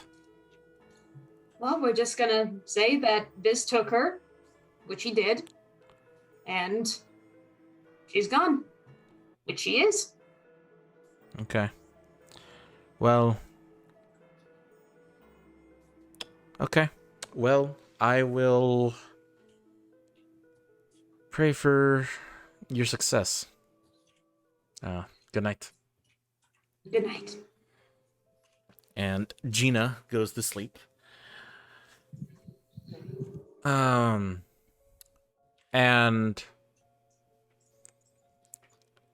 since you were first watch, the night is uneventful. And as you all wake up, you have all of your health, all of your spell slots, and congratulations, you are now level 6. So yeah. Oh shit! So as you actually, we could take a minute to do that. Roll some hit points and whatnot. If you guys need a moment. Yes. Yeah. So what the multi-class folk, which class are you leveling up? Leveling up to level 2 in Sorcerer. Level 2 in Sorcerer. 3 in Bard. And 3 in Bard. Mm-hmm. That makes you more no. That makes It's you even, 3-3 huh? split. Yeah. Yep. Okay.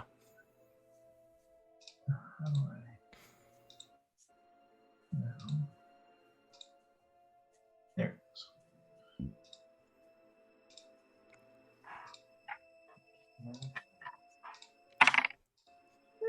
That's okay. Yeah. Got a 3 for my hit points. Oh, rip. It's okay. Yeah.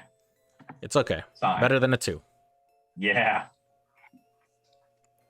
But yeah, while everybody's working out that,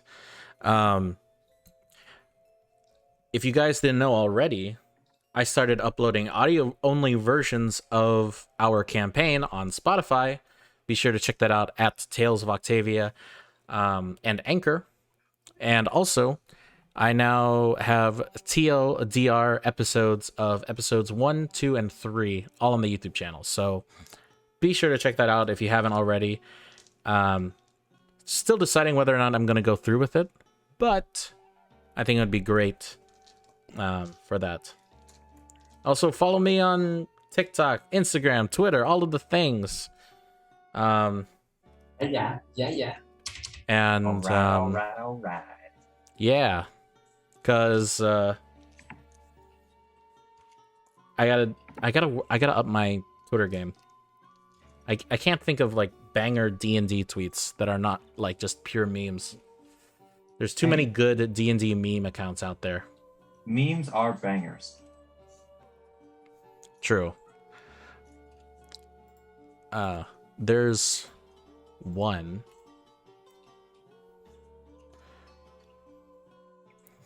Maybe we'll do like a meme of the day. Yes. They're Go good. Mematic. There's one account that I really enjoy. What's that? There you go.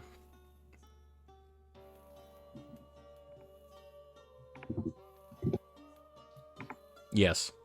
D&D Twitter is a very interesting place because it's either memes, art, and then like the people who can tweet literally anything. Yep. But because they are Matthew Mercer streamers, whatnot, they're like doing all the things on shiny red carpets and whatnot. Or full-time actors, theater, you know.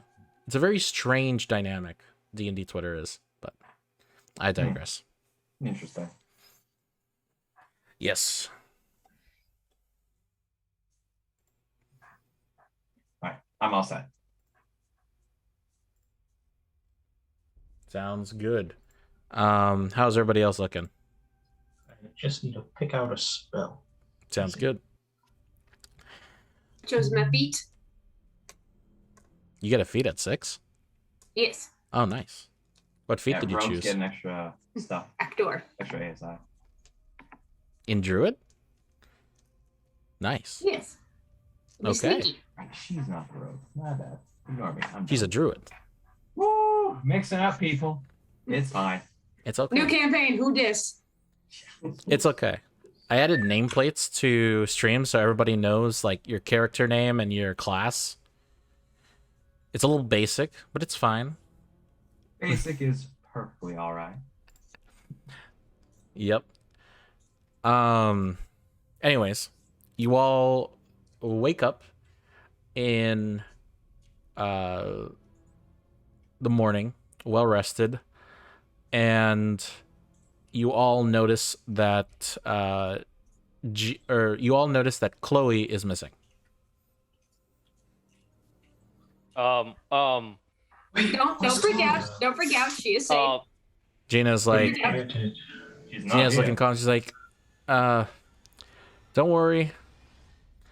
We hit her in me and Meteor were talking. We decided to hide Chloe in a place not too far from here because in case Sir Loongem, I believe she called him, were to come looking for her, that would not do well for me.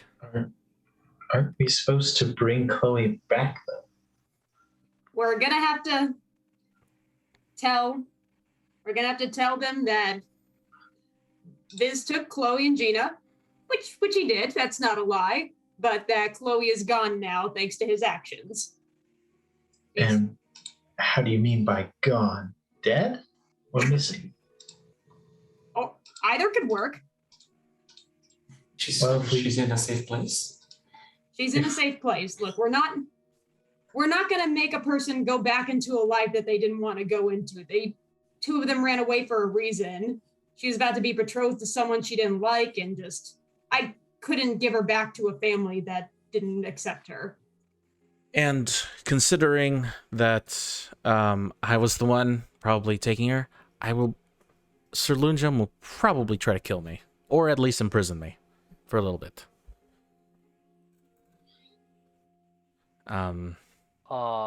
Question. Very important one. How did you make her disappear? She didn't disappear. Where? She's just not here right now. What Mm-hmm. did you do to make her go somewhere else? She Well, walked. she woke up, and now she's gone. We walked her out. What? Right. What do you mean you walked? So, like some sort of spell? Last night when you were some sort of sleeping, spell. we brought her out of the camp and we went to a place not too far from here. Insight check. Okay, make an insight check. Yeah. All right, that's a 10. You believe her. She seems good. Good enough for me. All right. That's 19. 19. Atlas, you get the sense that seems good enough. She seems to be honest. Ogrim, you get the sense that she's not really you get the sense that something is off, but not like too far out. All right, well, you made the choice to do it. She made the choice to do it. You'll live with the consequences. Good or bad. So, I guess Viz kidnapped you both, and we couldn't save Chloe. We could only save Gina. They would probably want a body or some piece of her, to show that we actually found her. Wait, idea. Why don't you... Idea, the pancreas. Oh, yeah. Yeah, also... and also show them this, and she hands you, or I guess she hands it to Meteor or Nightshade, I don't know. She doesn't trust you, Atlas. Sure, I'll take it. Centaur, don't you still have the locket? Why doesn't she trust me? Oh, never mind. He's talking to somebody.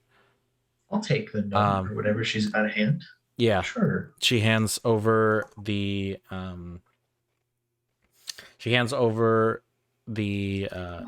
bear claw of Malar. It is... I don't have an item card for it, but it is an artifact. It's not like just a regular bear claw that you just attach. It's like an enchanted item. So yeah. Centaur. On top of the bear claw, didn't you get her locket off of one of the bandits? The one you were interrogating when he was unconscious. You still talking to somebody? It's okay. Well, once he comes back, we'll let him know what's up. I'm pretty sure he can still hear us. Yes. Yeah. Okay, but bear claw plus locket, I think that's pretty good evidence. What does this bear claw do exactly, if you would know? I don't know. All right. can we sit around for 10 minutes? I can cast a spell that will identify it. I would not. Sure, if you want to do. I'm not really familiar with magic stuff, but. All right. Do you I'll think? identify it. Okay. While you guys discuss more. Gotcha. You spend 10 minutes to identify it, and you cannot identify it because you cannot identify artifacts.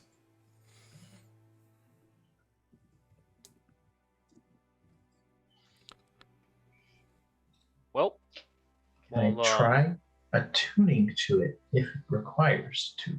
Yeah, it does require attunement. I'll try attuning to it, because why not? Okay. You're gonna spend. Okay, you guys sit around for an hour.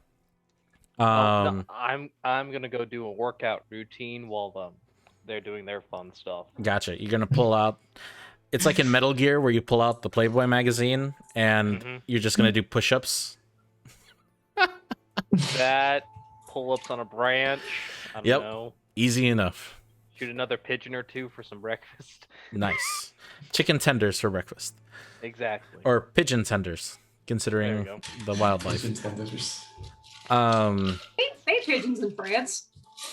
Pigeons are edible, technically. Yeah, but I would prefer But ducks, goats aren't. No. Just not this one. So you attune to it. Let me pull out the stuff that I wrote, but I didn't turn into a sheet. You can, first of all, you can use this as a spellcasting focus. Your movement speed doubles. And okay, so it is a D8 for a claw attack, and it is a +1 item.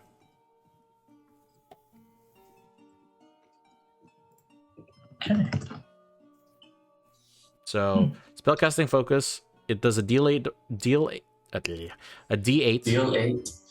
Yeah, D8. D8 of damage, and it is a +1 weapon, so 1d8 +1, and +1 to your hit. It doubles your movement speed, and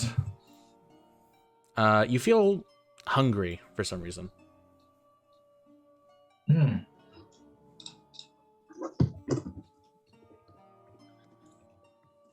Do we have food around? I'm quite hungry. I've got 2 dove. Do you want one? Sure, I'll take one. Why not? It's food. All right. There you Okay. go. The hearts are mine, though. I like eating the dove hearts. You can have the hearts Thanks. if you want them. What? Oh, They're good. Don't judge me. They're delicious. Oh, He likes I'm the not killers. judging you. Oh, Guy, Maddie asked you about a locket. You still have the locket on you that you got off of the bandit when you interrogated him? You know, when he was unconscious? yes. And I reach into my bag. Ah, here it is. Yeah. Chloe's locket, bear Okay. claw. So you now have the lock, or the bear claw is with Nightshade, but you mean Pancreas. Pancreas in the box.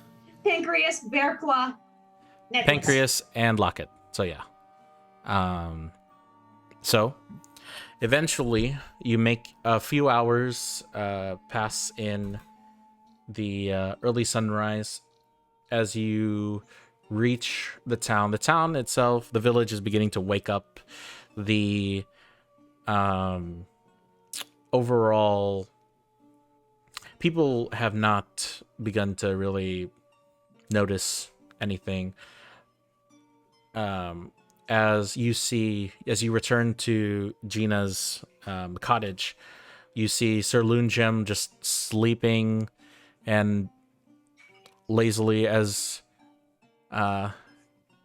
he wakes up upon your arrival. Oh, he like gets up, grabs his shield to like maintain face. He goes, Miss Gina, Miss Hart, you have, you're safe. And he goes, where? He turns to the rest of you. Where is Lady Chloe?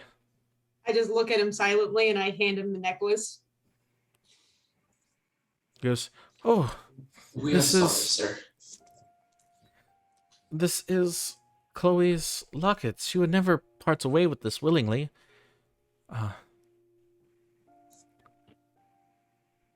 Come inside. Let's speak inside. Let's see. As you all go inside, sits down on the couch. Well, not really a couch, more like a bench. What happened? I'm struggling to understand it myself, really. I guess Father Visk was not who he said he was. He was worshiping, who was it, Ogrum? What was the deity's name? Malar? Malar, yes. And by the time we got there, he had nearly killed Gina, and that locket is all we found of her besides, and just points over to the box. We found Chloe's organ, and I opened the box up to him. He sees it and he like immediately just, oh god. He just like, It's okay. So like It's the okay. original like silver plated armor is just now covered in puke. So I assume this to I mean can follow. that he's dead, Oh, or that she is dead. Make Considering that a- she's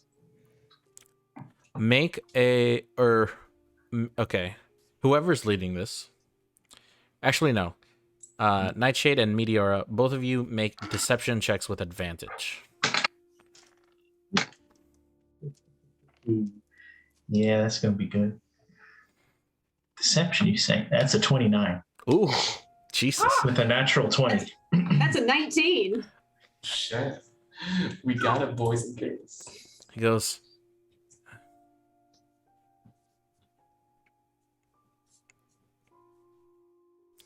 he looks at Gina. He goes, my lady, I'm sorry for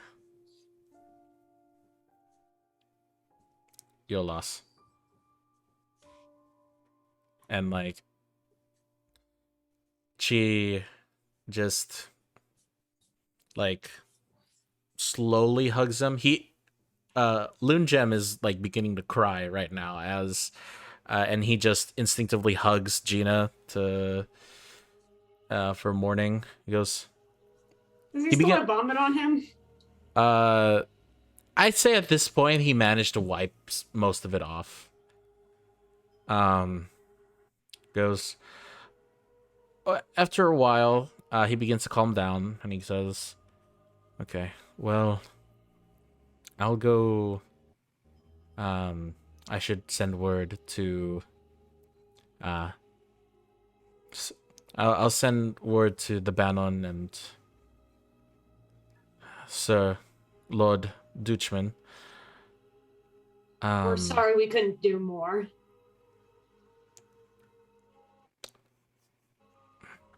Was the perpetrator dealt with?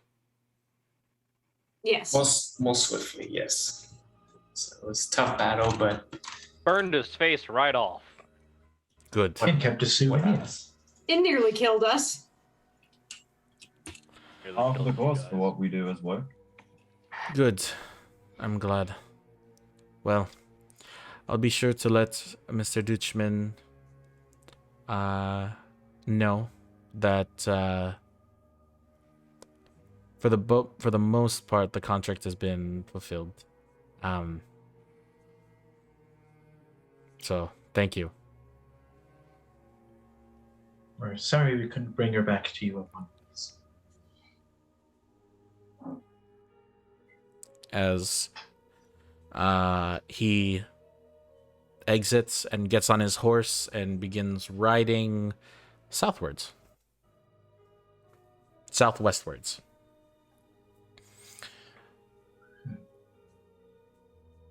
Well, now what? Now we go back to town, have Gina here tell them what happened, and then whatever you sheep goes to find her friend. All right. So, okay.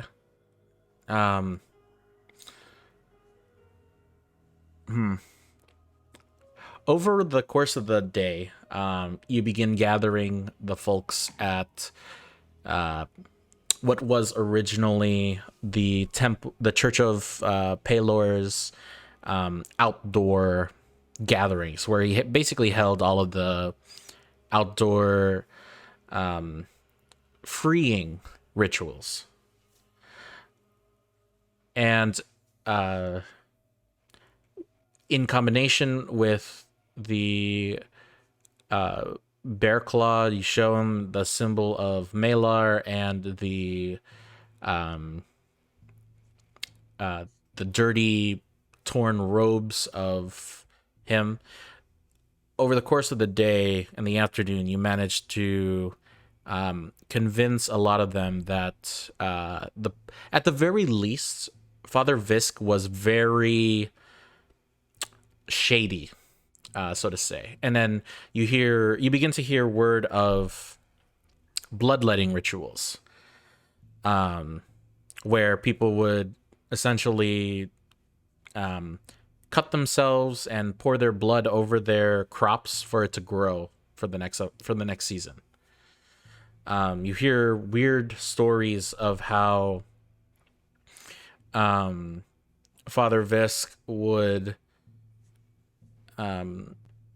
ask for specific types of animals, like specifically ones that can run, like goats, like goats, cows, horses, even, and that was very strange to them. And overall, the crowd didn't really know what to think, because this has been happening around in the background. But many of them thank you so much for your help, and that even though the missing villagers that were missing are probably long gone right now, they are glad that their perpetrator and their killer has been slain. But oddly enough, that one bandit that you told to come back to the town and stay put is not there. Figured as much. Something tells me the What a world is a shocker. snack. We probably just skipped out. And, left here. If we come across him again doing his usual activities, he'll get what's coming to him.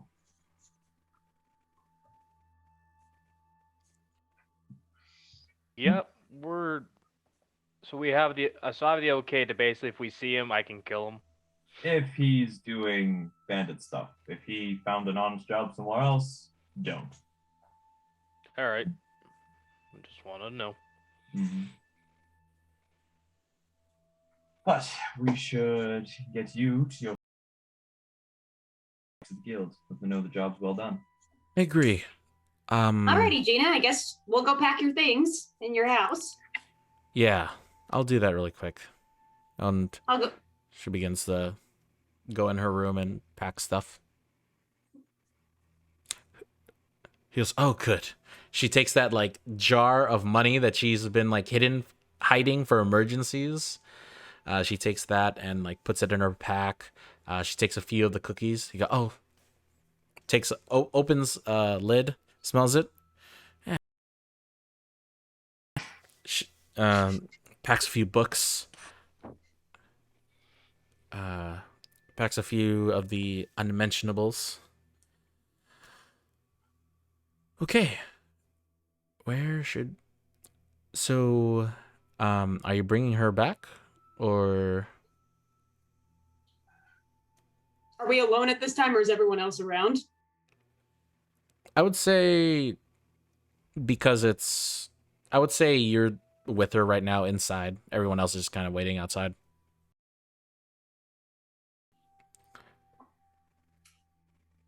I guess I could just send you to her. Are we able to... Are we able to live inside there? Yes, I promise you can live inside there, and I promise that my mother and my sisters will take great care of you guys. Okay, well... And if you guys ever need to talk to my uncle. Talk to your uncle. Okay. Yes. All right. Well... Good luck, you two. I hope that I'll be getting a wedding invitation sent to me anytime now. Let's settle in first. It's been Fair enough. But we'll definitely invite you and your friends. Depending on where it is, maybe not Thank you. them. Thank you so much, Meteora.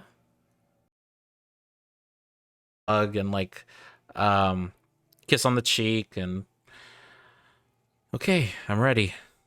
All And right. she puts her hand on the box I say the incantation. and the runes begin to glow as Gina Hart and the rest of her belongings have disappeared. See you soon. Kisses the box. Ooh, nice. As Puts the box back in my pack. you walk outside, your 4 companions are waiting outside, and the rest of you notice that there is no Gina. All right. I sent her on her way. What? Wow. Huh? But I What run did you immediately to do? the back end of the house. Okay, you run to the back end of the house. I'm looking to see if there are tracks like her running off. Make a survival check. Oh boy. Yep. You know, it's never when I'm in combat, but always outside of. That's a natural 20. Hey, you did it, buddy. I'm Nice. so proud. You I'm not. Yeah. You look around and there are no tracks. There's a few like deer tracks, but that's about it. I run back to the front. Okay. So, did you turn her into a deer?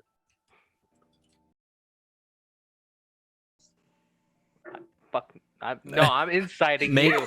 No. No. Did not turn her into a deer. Okay. What did you do then? That is for me to know. Let's just say I helped her on her way a little bit. So you send her off to Yes. wherever she needs to be, I guess. Yep. I didn't realize you knew That's- teleportation magic on top of whatever druid craft you have. Little something I picked up from my family. Well, level That- 6. Okay. That's awesome. That's amazing. All right, this is so much fun now. You can teleport people.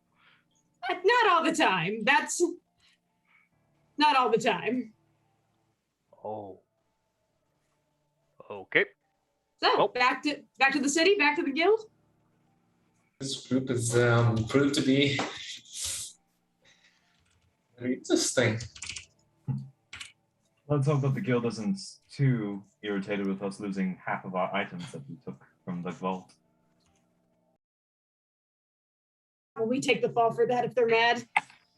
Well, we could say that we ran across some bandits who stole from us while we slept, and then werewolves attacked, and we, made it out in the midst of the confusion. But could not find our items. I mean, your fingers are all messed up. and Ciotar has that amazing scar on his chest, I think they would buy it. Just let me tell that story and we'll be fine. I got it. It'll be fine. We'll co-tell the story. All right. I'll just be your backup. Let's. Okay. All right. You immediately, I'll say for the sake of brevity, eventually you return to... Wait. Did Sean go with Gina? Sean went with Gina. Damn it. Why? Oh well. No. I'm assuming Sean went with Gina. Sorry, I should have been more... I assumed that Sean went with Gina, but if for some reason she decided not to take him with her, I wasn't just going to leave Sean alone to fend for himself. But no, if Gina took him, then he's living his best life. I just miss him. God. As you travel out of town, a farmer goes, "Hey, would you guys be interested in some goat meat? Hell yeah. I also got beef, pork." Both. Gotcha. Exclusively goat meat. How many pounds? Let me see. 20 pounds. 20 pounds. Okay. Yeah. Of beef. Let's do 10 beef, 5 goat, 5 pig. Do you have lamb by any chance? Lamb is spring season, but I could probably work something out. How about fish? Got plenty of fish. Well, we're kind of... It's not the best fish. It's, you know. And you realize, with your passive intelligence, is very landlocked. Yeah. Never mind all the fish then. So, but yeah. He goes, I can, you sure you don't want some fish? I can throw in, I can't throw in that many, but I can definitely sell you something.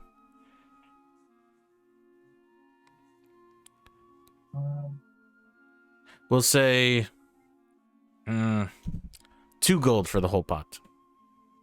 The 20 pounds. Deal. Like. Okay, so you give him 2 gold. He goes, pleasure doing business with you. Same. I got my meat. My meats! Yep. I'm going to basic. Okay, so Francis, have you ever seen Trigun before? I think Yes. I think Jeremy had me watch like a few episodes, but that's it. You know that it's like that piece of whatever, like root or whatever the hell it is, and they take a knife, they chisel like scrape pieces off like jerky. Yes. That's what I'm doing with like a pound of it. I'm just gonna slice a few off and eat it Ooh. like jerky bits. That sounds really good right now. Now I'm getting hungry. Of course, it's basically raw, but you know what? It's fine because I can use firebolt to cook it in my hands. Yeah, I'll allow it, sure. You cook some...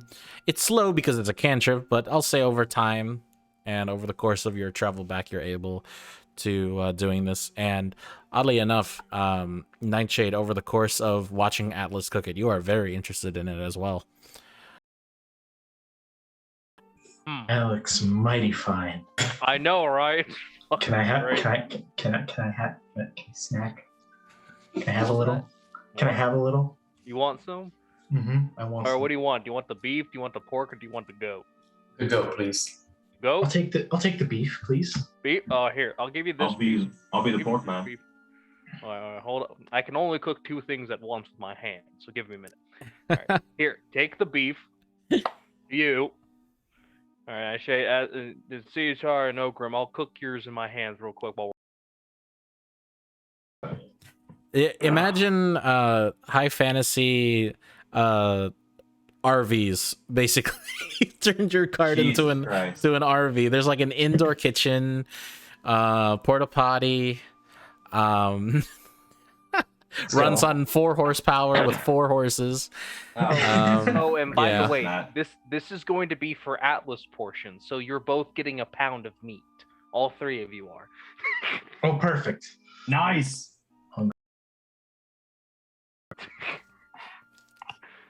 Hey, I prefer not to eat things that I can turn into. It just feels wrong. Okay. I'm not gonna force you to eat it. Slowly eats the bacon in front of her. One of these days we'll find scorpion meat for you to eat. Can't turn into that, right? Just gonna pull out another pound of beef and then eat that as Perfect. well. Perfect. All right, everyone's got their meat except for you, Meteora. Was not spelled like that. It's M-E-T-E, not M-E-A-T. True, but it does sound like meat. Excuse me? Not to sound rude or anything, but Meteor, if you turn into like an animal, you could just eat the grass that we're walking by if you want for a snack. I'm not hungry. Okay. All right. It's just an offer. Okay. I'm just gonna I go like back. a lot of foods. Grass is not one of them. Oh, Grass. I'm sorry. I didn't know that. My bad. Turn to animals. I just thought. Yeah, live and learn. Yep. Oh, back to eating my beef. I Okay. did eat meat before druid capability set in. And then it just felt wrong. This first thing that my mom taught me to turn into was, a pig on our farm. And I was like, yay, I can turn into Wilbur. And then later that night she cooked Wilbur. Classic. It was not a fun day. I It was once not had a fun pet day. cow. Ate that thing. Lasted us a month. It was great. I'm surprised it lasted you a day. Well, I had to share it, and I couldn't eat as much because if I ate more than 3 pounds worth of meat, I got yelled at. Per sitting, of course. Eventually, you make your way back towards the Golden City of Enelon, and you return to the Adventurers Guild. And near the entrance,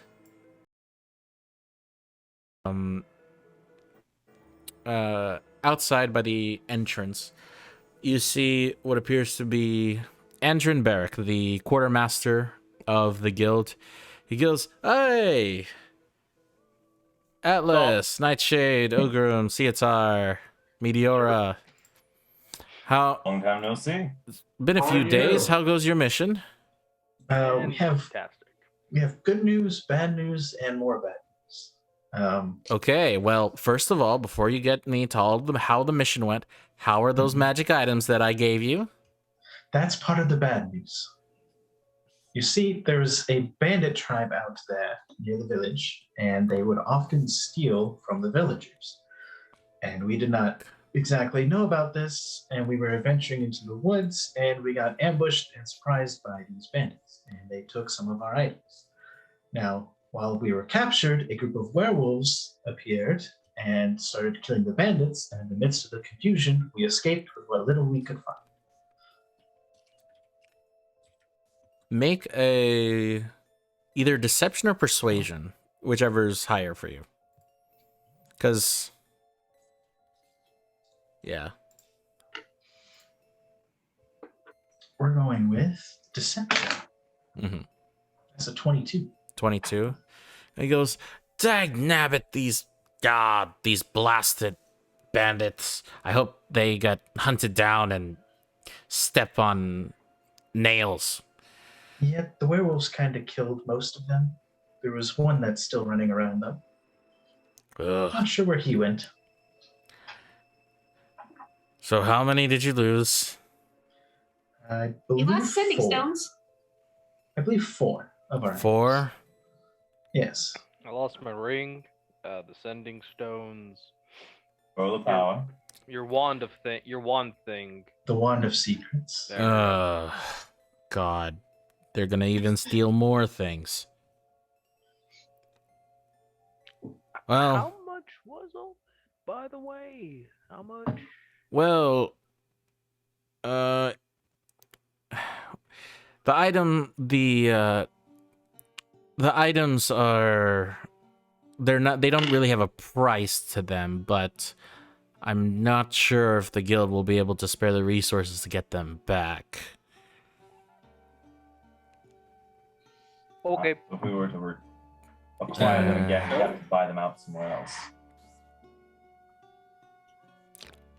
I don't know if you'll be able to find them somewhere else, but if you can and replace it, I'd be more than happy to throw it back into the treasury.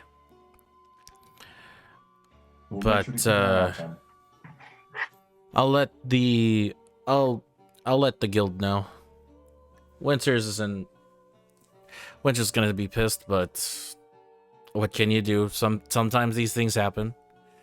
One time we bought this automaton that would steal things lightning fast. Stole one poor noble woman's pantaloons, and we had to get it back. That was a chigger. Lost a few magic items in the process, but holy hell! If some poor bastard just walked or just found a let's just say a necklace full of red beads on the sidewalk, that's not our problem. There. Well, anyways, at the very least, I'm assuming your mission was successful. Yes. Yes. We found where she went, but she is most likely dead. Well, better put that up with Joseph, and I'm more just making sure you guys are well equipped to do your missions, and feel free to come to me to replace any of your open players, DM to players, your treasury boxes. Yes. Eventually, you finish your conversation, and you walk into the guildmaster's quarters, and you see the familiar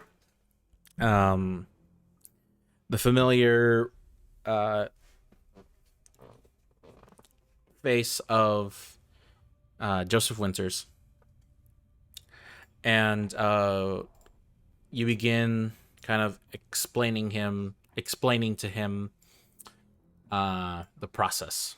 And first you explain to him the magic items, and he goes, "So you lost the magic items?" Yeah. Fortunately, just half of them, And ones that they could get away with. telling me that the woman that you sent to find is dead? Yes. Most likely. Well, most likely. We found one of, well, we couldn't find a body, but we did find an organ and her pendant. So we assume she's dead. That's we found her liver. We did not find a piano. I think we should make that clear. Yes. You found a liver. Well, Pretty sure Theodore called it a pancreas. Pancreas. Oh, you found Yeah, a pancreas. Okay. mhm. Let me see.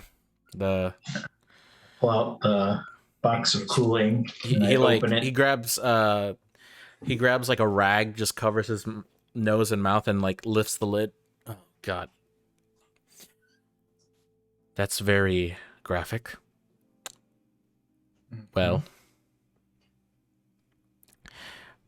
Well, at the very least, job well done, and I'm assuming that the perpetrators have been killed, correct? That's correct.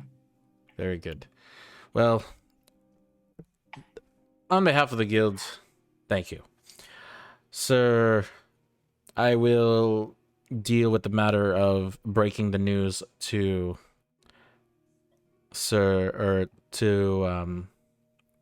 Banon and Sir Lord Lawrence.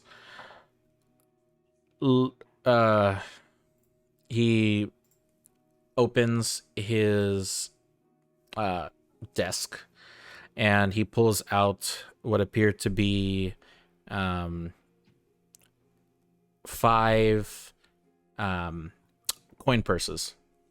And he goes, well, job well done, all of you. And speaking of, are the 5 of you still interested in more guild work as a group? I believe so. I am. We have a bit of a groove going. So sounds about right. Very good. I'm assuming, I don't know if Guy can hear me, but I'm assuming Guy is Siatar is in agreement as well. Of course, yes. This has been a fun, great adventure. I wish. Okay. He goes, Well, I guess if we're all gonna stay together, shouldn't we pick out a name for us? yes, that's exactly what I was about to say. So every guild team has a name, and you don't have to come up with it now, but be sure to come up with one for before the next mission for taxes. Understandable. But anyways, and here you go. He gives each of you, let me do the math really quick. Oh boy, we're getting paid. Yay. Money! Each of you receive 800 gold. Whee! Or 80 platinum.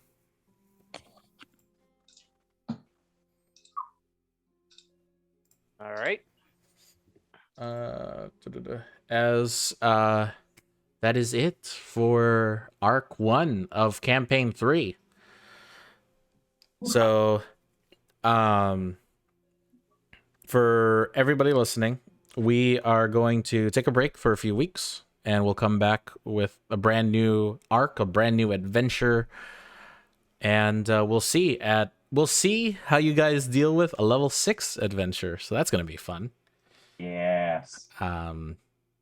But anyways, it is getting late. It's already 11:30, but as always, thank you guys so much for watching and listening and checking out all of the content. We'll be back hopefully sooner rather than later. I hope you guys have a fantastic day, and we'll see you in the next video. So, peace. Sayonara. The streets.